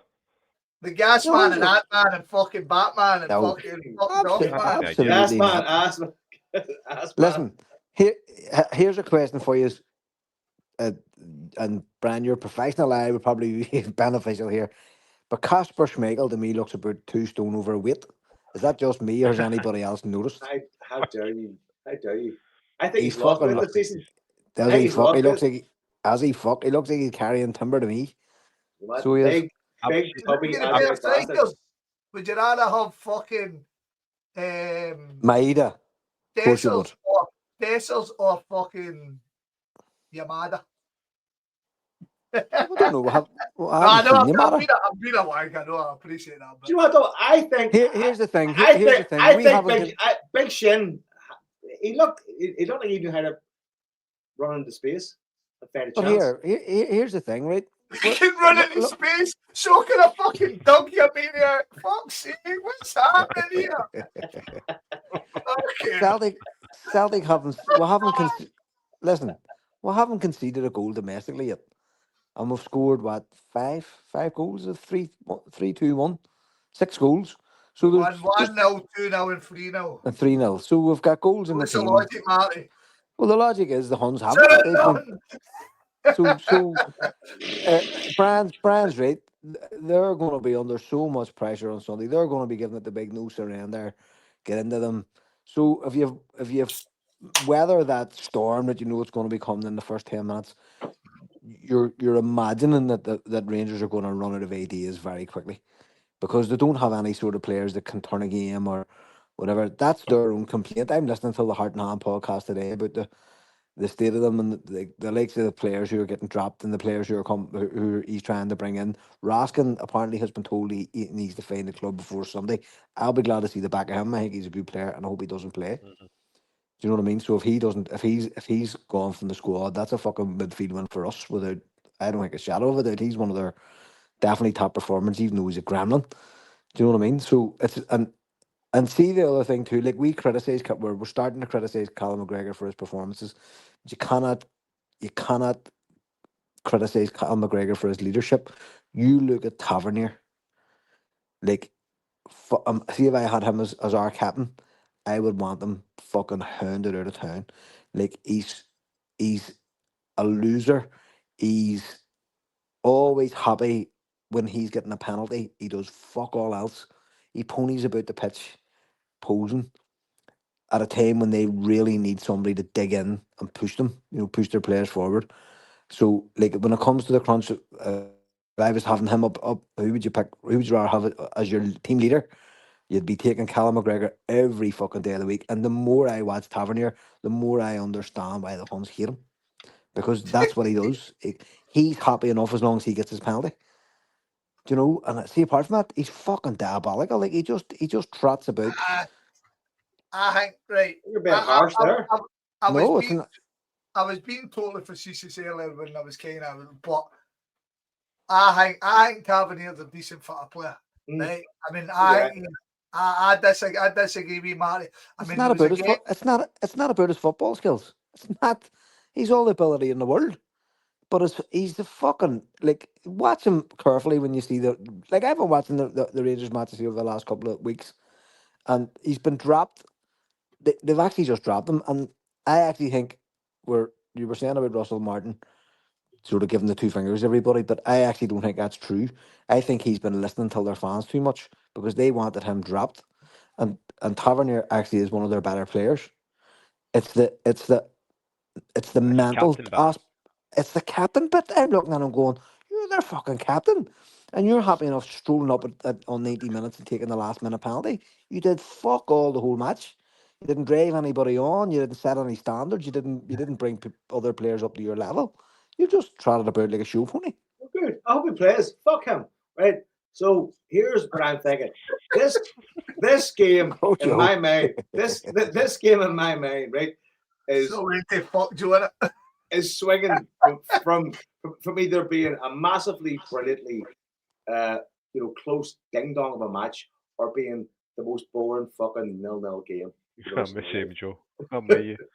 I'm with you on that. I mean, honestly, guys, I've no clue how this game's going to go. Not a fucking clue, because we're going to play. Here's the thing, Scott. See the first misplaced the Huns players, or the Huns team may hope that nothing goes wrong in the first 10 minutes, because I think that they will attack that manager. Like, their own fans will go for him from the get-go because they're in that mad mindset. No players. No, but you know what I mean? It's like, if there's a misplaced pass or something in the first 10 minutes, or if we get an early goal, they will go fucking insane because they're just at that, like, demanded level of we can't take this shit anymore.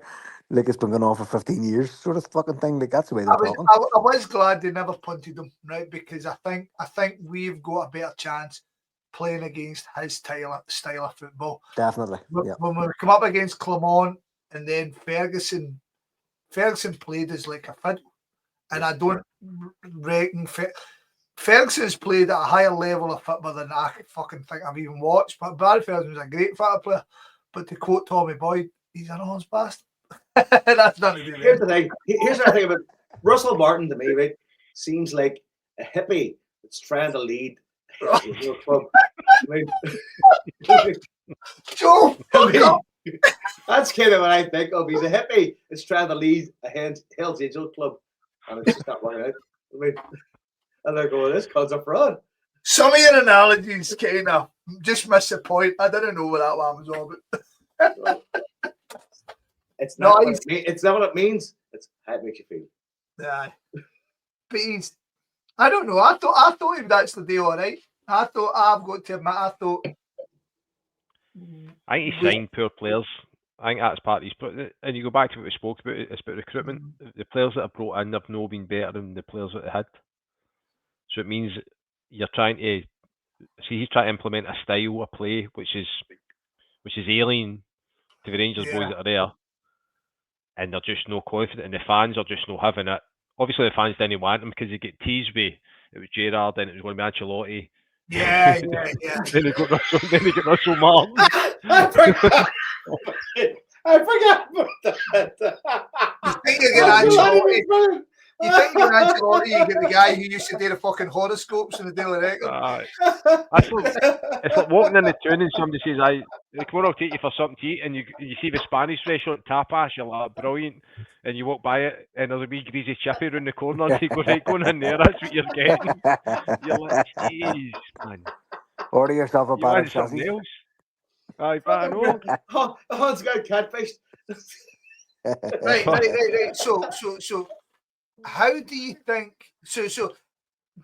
I was going to say, how do you think? Usually, when I do my one-on-ones, I always kind of go, "How do you think you set up? Do you think you'll change it up for it and stuff?" But neither of them are going to change their tactics and style, are they? Neither one of them. So we know how we're going to aren't. Huh? Well, Celtic definitely aren't. Celtic don't have to win. Like, they really need a win. You know what I mean? They're staring down the barrel, being 9 points behind it, and I think it was Johnny in our group chat said there's permutations this weekend that could see them at 11th place or something if results go the right way. Like, fucking hell, mate. But there's an expectation of fucking on Celtic fans going, give us something really, really good, right fucking now. Yeah, because right now. When's the last big game we won? No, 100%, Scott. And here's the thing too. Again, people are expecting in their hearts, they're expecting something fucking. Again, I need to smile. I said in the group chat, the first question for fucking Balak was like, "Why are you smiling? What the fuck? Are you happy?" And this is a bastard of a match to lose, because again you've 2 weeks. Like, it's not like you've exactly, Brian. Like, you don't have that Wednesday game to just get back in, and fucking forget about it and move along. Like, it hangs over you like a fucking snatter, for days after. The radio stations don't have anything to talk about for about 5 days until the international stuff kicks in. So if there's a match you want to win in the season, it's this one. It sets a marker down, and it's puts everybody in good form then for about a month. And this year it just gives us complete breathing space. They've done us a favour at the start of the season. Scott McCorry is the biggest shite bag going, and Scott said, we had this conversation about July time and maybe June time, that they would be better this year with new players and their manager, and thank fuck that has not come to pass. 100%. Scott was saying they only need to turn around maybe 3 results across the year to put them back into contention. We're already sitting in a position now where there's 3 results in and none of them have went the way they wanted to. So, Marty, I'll fling you, right, and this is quite damning, right? The last big win we got was RB Leipzig. No, that's mad. Right, because the one at Christmas was a complete sickener too. You know what I mean? That was when we were going. Young boys was a big result, but in that situation at Celtic Park against a team with 0 points, and we've just got to win. I mean, it was a big result, but in terms of we expected to win that night. RB Leipzig at home, you thought we could win, especially after Atlanta. But it was a great result. We've not beat the Huns since. We beat them in the cup final, which was garbage, as we remember. You know what I mean? But it was great to win it. But it was on penalties. But we've not beat the Huns. We lost the cup final. We've not won a European game since. We lost to Aston Villa. I mean, that Bayern Munich game, that was a great performance, but we drew one each. So it's about fucking time, innit? Fuck boys, it's about time. That's Definitely nearly is. a fucking year. And if they can't get themselves up for a match like this, what the fuck? Like, and like we've an alright, we've had whatever the fuck 1,000-mile trip, 7,000 miles, whatever it was. But they've had 4 recovery days, so surely they should be in decent physical position. You know, it wasn't a Thursday night. You know, it's like we're going to have some of those European games where we're traveling this year. You know, where we'll have difficult away games after them. So that's not really the case this year. It's in Glasgow. They don't have to travel. Where's your fucking pride? Where's your boys? Go and fucking do it. Go and prove Exactly. you fucking. Because again, you know what you're up against. They're going to give you space. Unlike that last couple of weeks. In fact, unlike the last 3 games, because Livingston gave us fuck all. Know what I mean? And we eventually. Here's a question: do you think, right, in the same way that we said, do you think if we played the team that battered Aberdeen at Pittodrie in the cup final, do you think if we played the same team that played Livingston, we would have played any better against Kyra? No, I think the question is here: will there be any changes on Sunday based on like Balakrisha coming in there? You know, because he seemed to be. He'll definitely start the bench. I don't see him start. Yeah, and Tierney is, you know, Tierney's a worry. You know, I mean, he's not able. He doesn't look able to finish a game, and these are the games. Question right now, isn't it? Everybody's asking. These are the games that you really want Tierney for. You know, knows what it's about. Again, plays the captain's role despite not having the armband. You know, lifts other players up around him. All those intangibles that you can't really measure, they're all embodied in Kieran Tierney. And if we're getting into the second half of the second half, you know, the last quarter of the match, and Tierney's starting to flounder, it leaves a big fucking gap on that part of the pitch that you'd be really looking to him to. Do you understand? Like, you can just see it happening. You're just like, fuck. See the thing with Tierney, I don't think Tierney's hit the ground running for us this second time, right? No, he hasn't had at all, no. And I can understand we're trying to manage him, right? And that's fine. Aberdeen away, we'll talk about Scales, not too bad, but fucking Tierney keep fucking passing the ball right out of the park, man. But see, I got to, but remember earlier on in the season, or maybe it was pre-season, he put a couple of fucking great crosses in it. And I was actually saying to myself, Adamita's going to feed off him, and it just hasn't fucking happened. You know, you're like, what the fuck happened? Well, the manager clamped him in the game, says he put too many in. He says I was just putting them in willy-nilly. But I do think, I've always thought, you see if your team's no performing, I think it's very hard to label your new signing, because they're, again, Brian, you've played at a fucking decent good level. Coming into a good team is a lot easier coming into a bad team. I mean, all the bad habits are there, and then you kind of just get swallowed up. And Tierney's come in to a kind of team that, as you rightly said, right for the off night, he says this team isn't balanced. It's no there yet. We've no got the freshness of the new guys. It's everywhere. So we've no settled. So Tierney, I am not judging Tierney in the slightest. I've seen people go, Tierney, I'm calling it now. Tierney's a fucking disaster. Fuck off. Tierney will be brilliant for us, right? Because we know what we've got with him. But we forget, Tierney's been away for the club for years. He's not going to walk in and just fucking, here I'm at again. It's just like fucking riding a bike. Tierney's going to fit into the team. So I'm fine with that. So sorry, mate. See what I might think. Like, she's talking about Sundays, and we're talking about Balakisha. See if he's been in and trained, and he looks fit. I actually think he'll play Forrest on the left, which will help Tierney to get forward. Because Forrest, if he plays on the left, he'll naturally come inside the park. Yeah. And it will allow that space for Tierney to get forward. Because I actually think, see when you watch him playing, He's second thinking his movements. He's not sure when to run and when not to run, and he's not just playing naturally because he's trying to probably overcompensate for Maeda, and he's like, right, should I stay back here? And sort of let him go. He's unsure. He's no, and as soon as you're a football player and you're playing unsure and you're having a second thought, you're out of the game. Like you're done. Brian, he's playing naturally, and here's what I'm just touching on that because I thought last season, right? So with Palmer, and people seem to forget Palmer had a great 4 months. What a good start.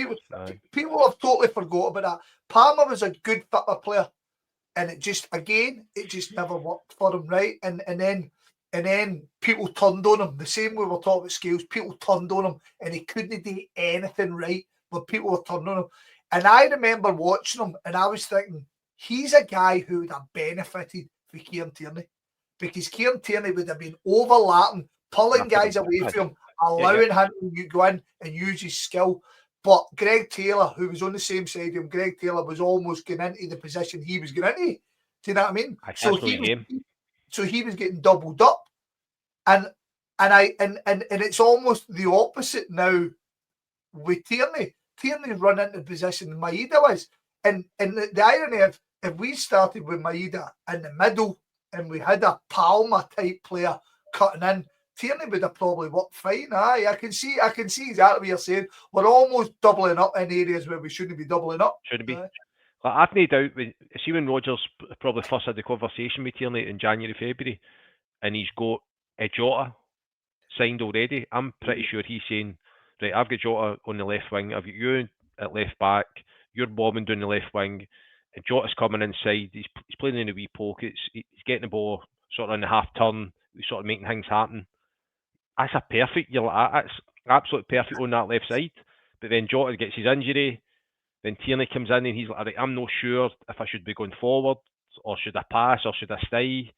Then Maeda's not sure either because he's making runs and he's not getting the ball, so then he stops making runs.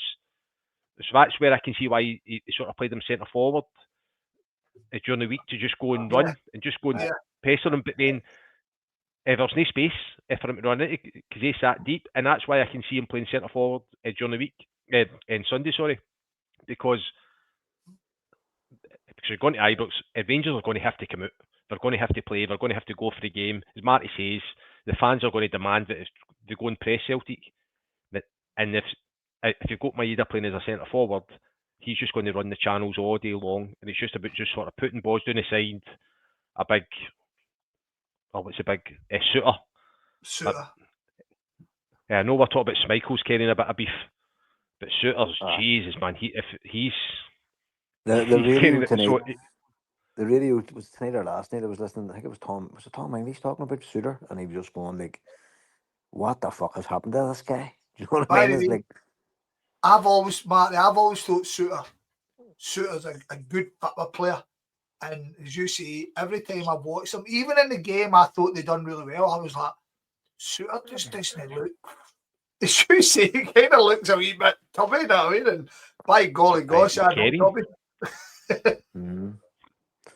So do you know what I mean? There should be ways and means of us to get in about these on Sunday, and if that's the case, we'll always make chances, and if we make chances, we'll always get goals. But there's a big thing. We need to make chances.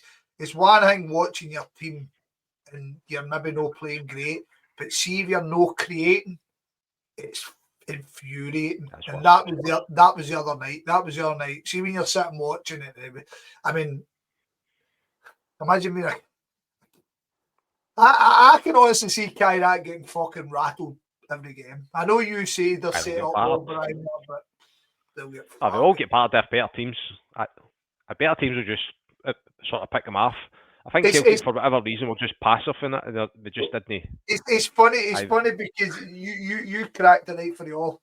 I kept saying to Rosie, I wish we'd Jota. I wish we'd Jota. Because Jota wasn't even just that guy with a skill. Jota was a big game player for us. Every big game we needed Jota stood up. Every game. You know what I mean? He'll commit guys, he'll take people on, he'll drag people into spaces where they don't fucking want to be, and that as well, you knows opens up the space for everybody else. But so when do they hand out the trophy for we got beat by the team that got rattled? Fuck up, Joe. fuck The off, other thing is too. and you're doing well. You've embarrassed us in front of Brian. Fuck's sake. Don't say it's not Brian, about Brian. Brian, he's actually done quite a good job keeping the lid on it tonight. God bless him. Honestly, I love it already. I told you love it it was 25% in the sun, 75% in the shade. 28%. It's rising. The sun is rising, Scott. The sun is rising. Rising. There you Celtic started got chip and that the other thing is too is like the hilarity this week around Igamami's like activities that Rangers has been out. It's fucking mad. Like if I was a Celtic player, you would be issuing a fatwa. Do you know what I mean? But he's actually an annoying player. I'm glad he's not playing on Sunday. Yeah. Because he's a jink. You know what I mean? He's one of But those. Like, Marty, He can take a chance. 3 times. And he can score goals. no, 100%. It's mere the Huns have ended up with these players who caused us no ends of fucking problems and then sold them. Like, see that was it Zagala? I fucking hated when that wee prick come on the pitch. Garbage football player, but he caused us some shite, man. And then he punted him, and I was like, thank fuck for that. But I mean, the whole atmosphere at their club is just so feeble. You know what I mean? At the minute, like a player like that, when again to go back, I was saying about Taverner, but they're the sorts of players that you really need. Now, maybe he was just browned off because they've been playing badly and he's been benched. It could be something as daft as that. You know, what the fuck am I doing on the bench? Look at these guys. What are you bringing me on for? Do you know what I mean? It could be something as mental as that. You know? Hang on, Marty, I've got to say, I mean, as somebody who ends up despising people because they let you down for 5 asides, see for him to say, I don't want to play, I think that's I can't believe that comparison has just been brought in. That comparison is outrageous. Do you know what though? Brad, we all felt it. We all felt the despair. The problem Jesus, is here, Marty. Brian, the problem is I know who he's talking about, right? Oh, for God's sake, there's specific people here. Oh, no. Yeah, it was like 16 years ago, and the cunt is still bearing a grudge. Do you know what I mean? Oh, name and shame. Name and shame, always name and shame. Name and shame. Absolutely. But that type of player who you can Wait for him when you're tired, Wrap it up too. We'll wrap up when I come back. When you're tired, you know, when if you're a defensive been fucking maybe getting rattled for half an hour and then they bring on a cunt like him, it's like, oh, for fuck's sake, do you know what I mean? Whereas to not have something like that it's definitely a positive for us. You know, you're going like in that last 20-minute stretch, and like that used to be our strength. Our strength was always like the Huns hated us, and we're always talking about the 85-minute cup and all that sort of stuff, you know, where we would just come alive at the end of the game. Egerman ruined my son's first Celtic game. Oh, here, listen, it's good. It's good he's away, and the Huns turn up. They turn up players like him. They turn up players like him regularly, like players like Novo and people like that. I know. Here's the thing. If I walk back at the Novo, fuck you, man. But you know what I mean? They're players that just they've no fucking Novo. Just players like that who have no business. No virus. I know, but long gone are the days of players of that value.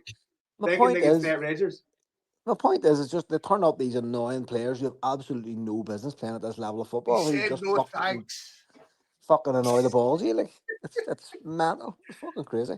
So look, that's another positive for us. I'm happy that Egerman realised I'm better than this shit. I get the fuck out of here. What did we say this week, boys? We say they've got Gas Man, Ant Man, and fuck this man. Hey, fuck this man. We are now at almost 2 hours and 20 minutes. Right? 2 hours. Are you wrapping up to fuck, Joe? Well, you know what? We've had. I'm not. We've had a brand. Right, Brian. That's a spirit. That's the spirit. We've had a brand. Wrap it up, the fuck. So that's not the place. Brand, thank you for joining us. Hold on. Good tonight. Right, what's your final predictions for? Hold Well, that's the just final productions. I'm glad you asked it because I don't want to ask it. Well, I'll go for. Predictions. I'm a shite bag, mate. He is all right. But let's hear He's you the first. worst. Then. What do you think? Right, go Marty, you go first. I'm gonna say 2-1 Celtic. I don't think we'll keep them out. I think that at some stage maybe Schmeichel might fuck up or something like that. But I definitely think we've enough in it to win. And they're in total disarray, so they are going to have to come out all guns blazing. And if Rodgers has us just settled down, and as Rodgers said today, no point worrying about Tuesday, lads. It's fucking gone. It's gone. Oh, I agree with that. We've a big game here. As Joe says, you've got to come out of the shade sometime. You can't sit and fucking. Yep. By Tuesday, I was saying I went through the fucking 5 stages of depression or grief, and I done 4 of them last Wednesday. And then and see as we stood up for the penalties, I was accepting. So I was like, well, fuck it. By the way, God bless you, Marty. Great shout. I stuck on Billy Connolly. And by the way, here, right, to go on a slight tangent to come back, Jason sits on this and he rattles the cans of Guinness. Fair fuck's some decent idea. I done 12 cans of Guinness on fucking Tuesday night and I still got from my work and I wasn't feeling too bad. So Guinness, sorry. Maybe Jason's on to something. But anyway, what you start a TikTok channel called Jakey Dad. No, Jason's just permanently fucking steaming. He doesn't actually no, that's not true. Jason's got an iron deficiency disease. So he has to drink more Guinness every hour. Fuck. That's true. He's definitely got fucking something. Fucking hell. He's an IT expert, doesn't know how to work a computer. Anyway, point is, right? So my prediction is it'll be somewhere between 1-0 and 4 each. Right? Hey, Joe, this is it. You were doing great, man, and now you fucked it. You see, Brian, this is why people tune into the Homeboys for this level of quality analysis. You know what I mean? This is why we have never charged for our content. I'm going to go for. There's going to be complaints because you actually made sense tonight. No, God no. As well, I think there was somebody already called me. I see you next Tuesday, so that's as much as you're going to see. We'll find these fucking names. You'll be getting the punishment beaten. Brad, go ahead. I would say Kevin Gallagher. Kevin Gallagher. I'm going to say Rangers 0, Celtic 3. Oh, balls out. Balls out, McColligan. I think Celtic will go 2-0 up after about 20 minutes. The fans will be walking out. They'll score one just before half time, and the Celtic fans will leave raging because it's not 5 or 6 because we've not won. We'll be gutted. But that's an important point because in their match last week they were streaming out on 20 minutes like the Bruges game.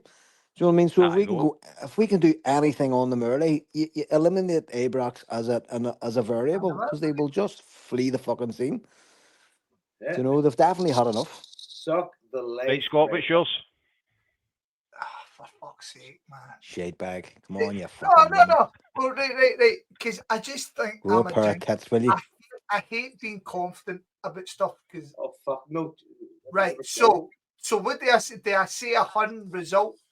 Just to kind of say so. Give us a fucking choice with the fucking Joe. Honest to God, I don't know how it's going to go. I honest to God don't know. Tuesday night. That's why it's called a prediction. That's why it's called a prediction. No, I know, but Tuesday night totally fucking ripped me. Would you say 2 numbers? Would you say 2 numbers? 2 numbers. Bingo. Let's go. 7. Come on. Right. No. I honestly, right. 2-0. You're not down the bookies, you fucking. 2-0 Celtic. Any scorers have made? Fucking dickhead. Skills with a double. Ada hat trick. I'm glad we got to that week, so Scott, fair play. Anyway, it's all your fault for doing that. You're the shit bag, not me. The shape that. If we lose, At least I never get sacked for a win, but fuck you. if we lose, you can live in your mope. Right? By the way, sorry. But what about that boy on Twitter who's not cutting his hair until Man United? Oh, brilliant! I love him. Have you seen him? It's starting to get out of control. Like, did you see? Right. Oh, that's talking of that. What did you make of the fucking Man United manager not watching the penalties? That's mad. That's That was ridiculous. mad. I was like, Wild. really, He really. says it didn't matter what happened at that point because he'd been. They're in the league. Nah. There was 23 of them though. Like, I mean, I can understand me 3 Nah, or 4 it's or okay. 5. 23 penalties. Joe, did you hear that the keeper says, I'm half gutted because I'm a Man United fan, but this is what football's all about?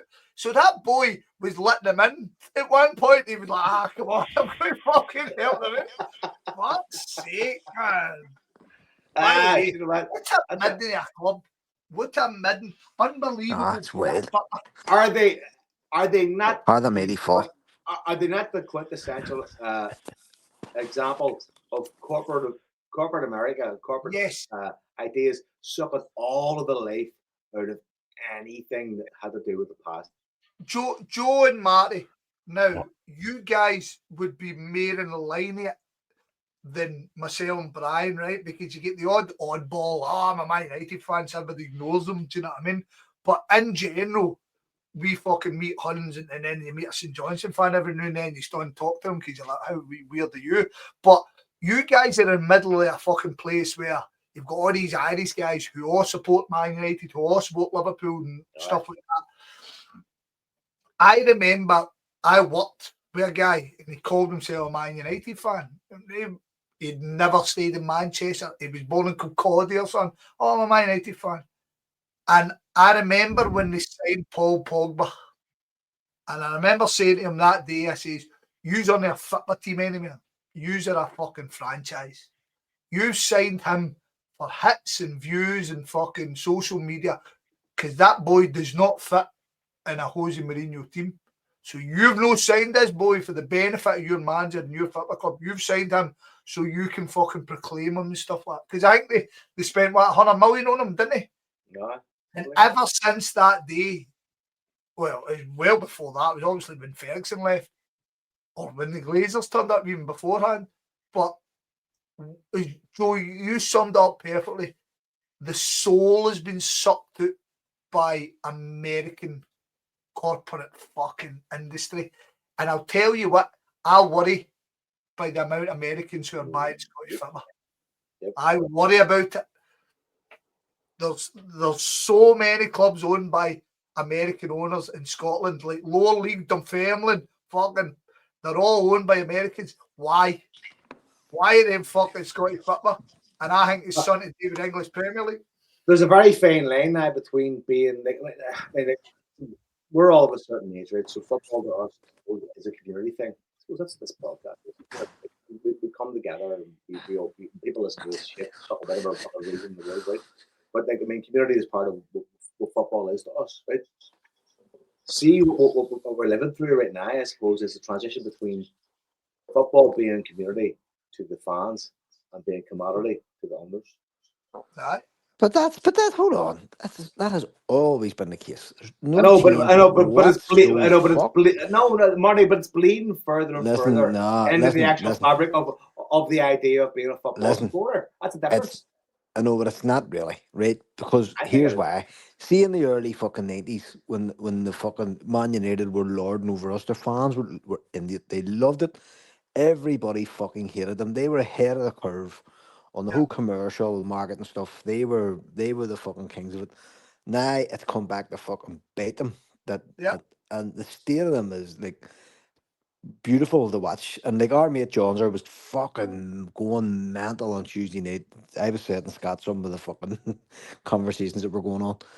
And like John knocks about with Liverpool and Man United fans. I don't. And I actually said that to him. Listen, if you take yourself out of the company and they don't know you anymore. So see when Man United lost the other night, he was fucking in his glory, absolute glory, jammed it fucking up because they were setting him Borat fucking things the night before. and all, all that sort of bollocks. So the way, like, the Arabs have taken over now more than the Americans. The Americans will look for a return. The Arabs don't. The Arabs are doing this for a totally different reason. They're doing it for reasons of tourism and national exposure and stuff like that. Whereas the Yanks want their money out, and that's what's going to fuck every club they're involved in, and that's what's going to fuck Rangers. This is the problem. The Huns thought that these 49ers were coming in to splice the cash, and we were all looking at them going, "Is there something wrong with your fucking heads?" No, they're not. They see you as an underdeveloped fucking method of money production, and that's what you're getting sweated for. And you can already see that conversation taking place among their fan base. Like, where's all the promises that were made? And the which I was actually saying, if you look back, they didn't make any promises at all. None. They didn't promise you a fucking thing. You were just too stupid to notice. I never promised you a rose garden. Exactly. Hold on, Joe. At a time, Scott, when the fucking president of America has concreted over the rose garden. That is a very fucking accurate depiction of what's happening, right? So they came in, and the likes of me, I'm looking at what was going on in Ibrox, and I'm going, "You're now we Leeds, like you're the junior Leeds here, and you can't even fucking see it happening." And that's what which infuriated them the other night. Russell Martin was able to stand up and say, "I have the complete backing of the owners and the chief executive. I don't fucking care about anybody else," and he's right. He's 100% right. And if they boycott the matches, that's fine. They've already got their season ticket money. They don't give a fuck. What are they going to do? And then what will happen is they'll get 1 or 2 decent results in the Europa League, and it'll be all gravy again. And they'll be 10, 15 points behind us. Anyway, right. The difference is when it comes to the Saudis, right? The kind of Eastern. Don't you start with Saudi, no, Jason. No, I'm just saying, like, they have money that they can invest and just sit on. That's my point, Joe. They're doing it for a. They're not looking for a fucking. They're not looking for a corporate. The Yanks are looking. The Yanks. They're just Yanks sitting on. Exactly. They're just sitting on a luxury. And it doesn't matter what money Rangers makes, right? Because it's not a private company, so they don't need to publish. They don't need to publish results or anything anymore. Right, that's the other. He's a bad man, Marty. He's a bad man. Podcast. Marty.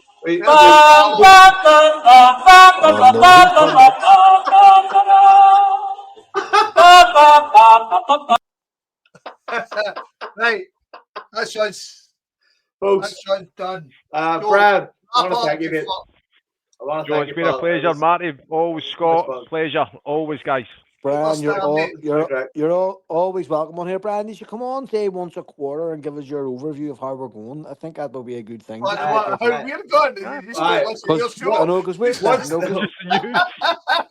PTSD settles, Brian, give it a shout. You know what I mean? We're a fucking shambles here, Brian, as you can tell. You know what I mean? So. I want to have a few counselling sessions, and I'll probably phone you back up. But just let me get through the counselling sessions.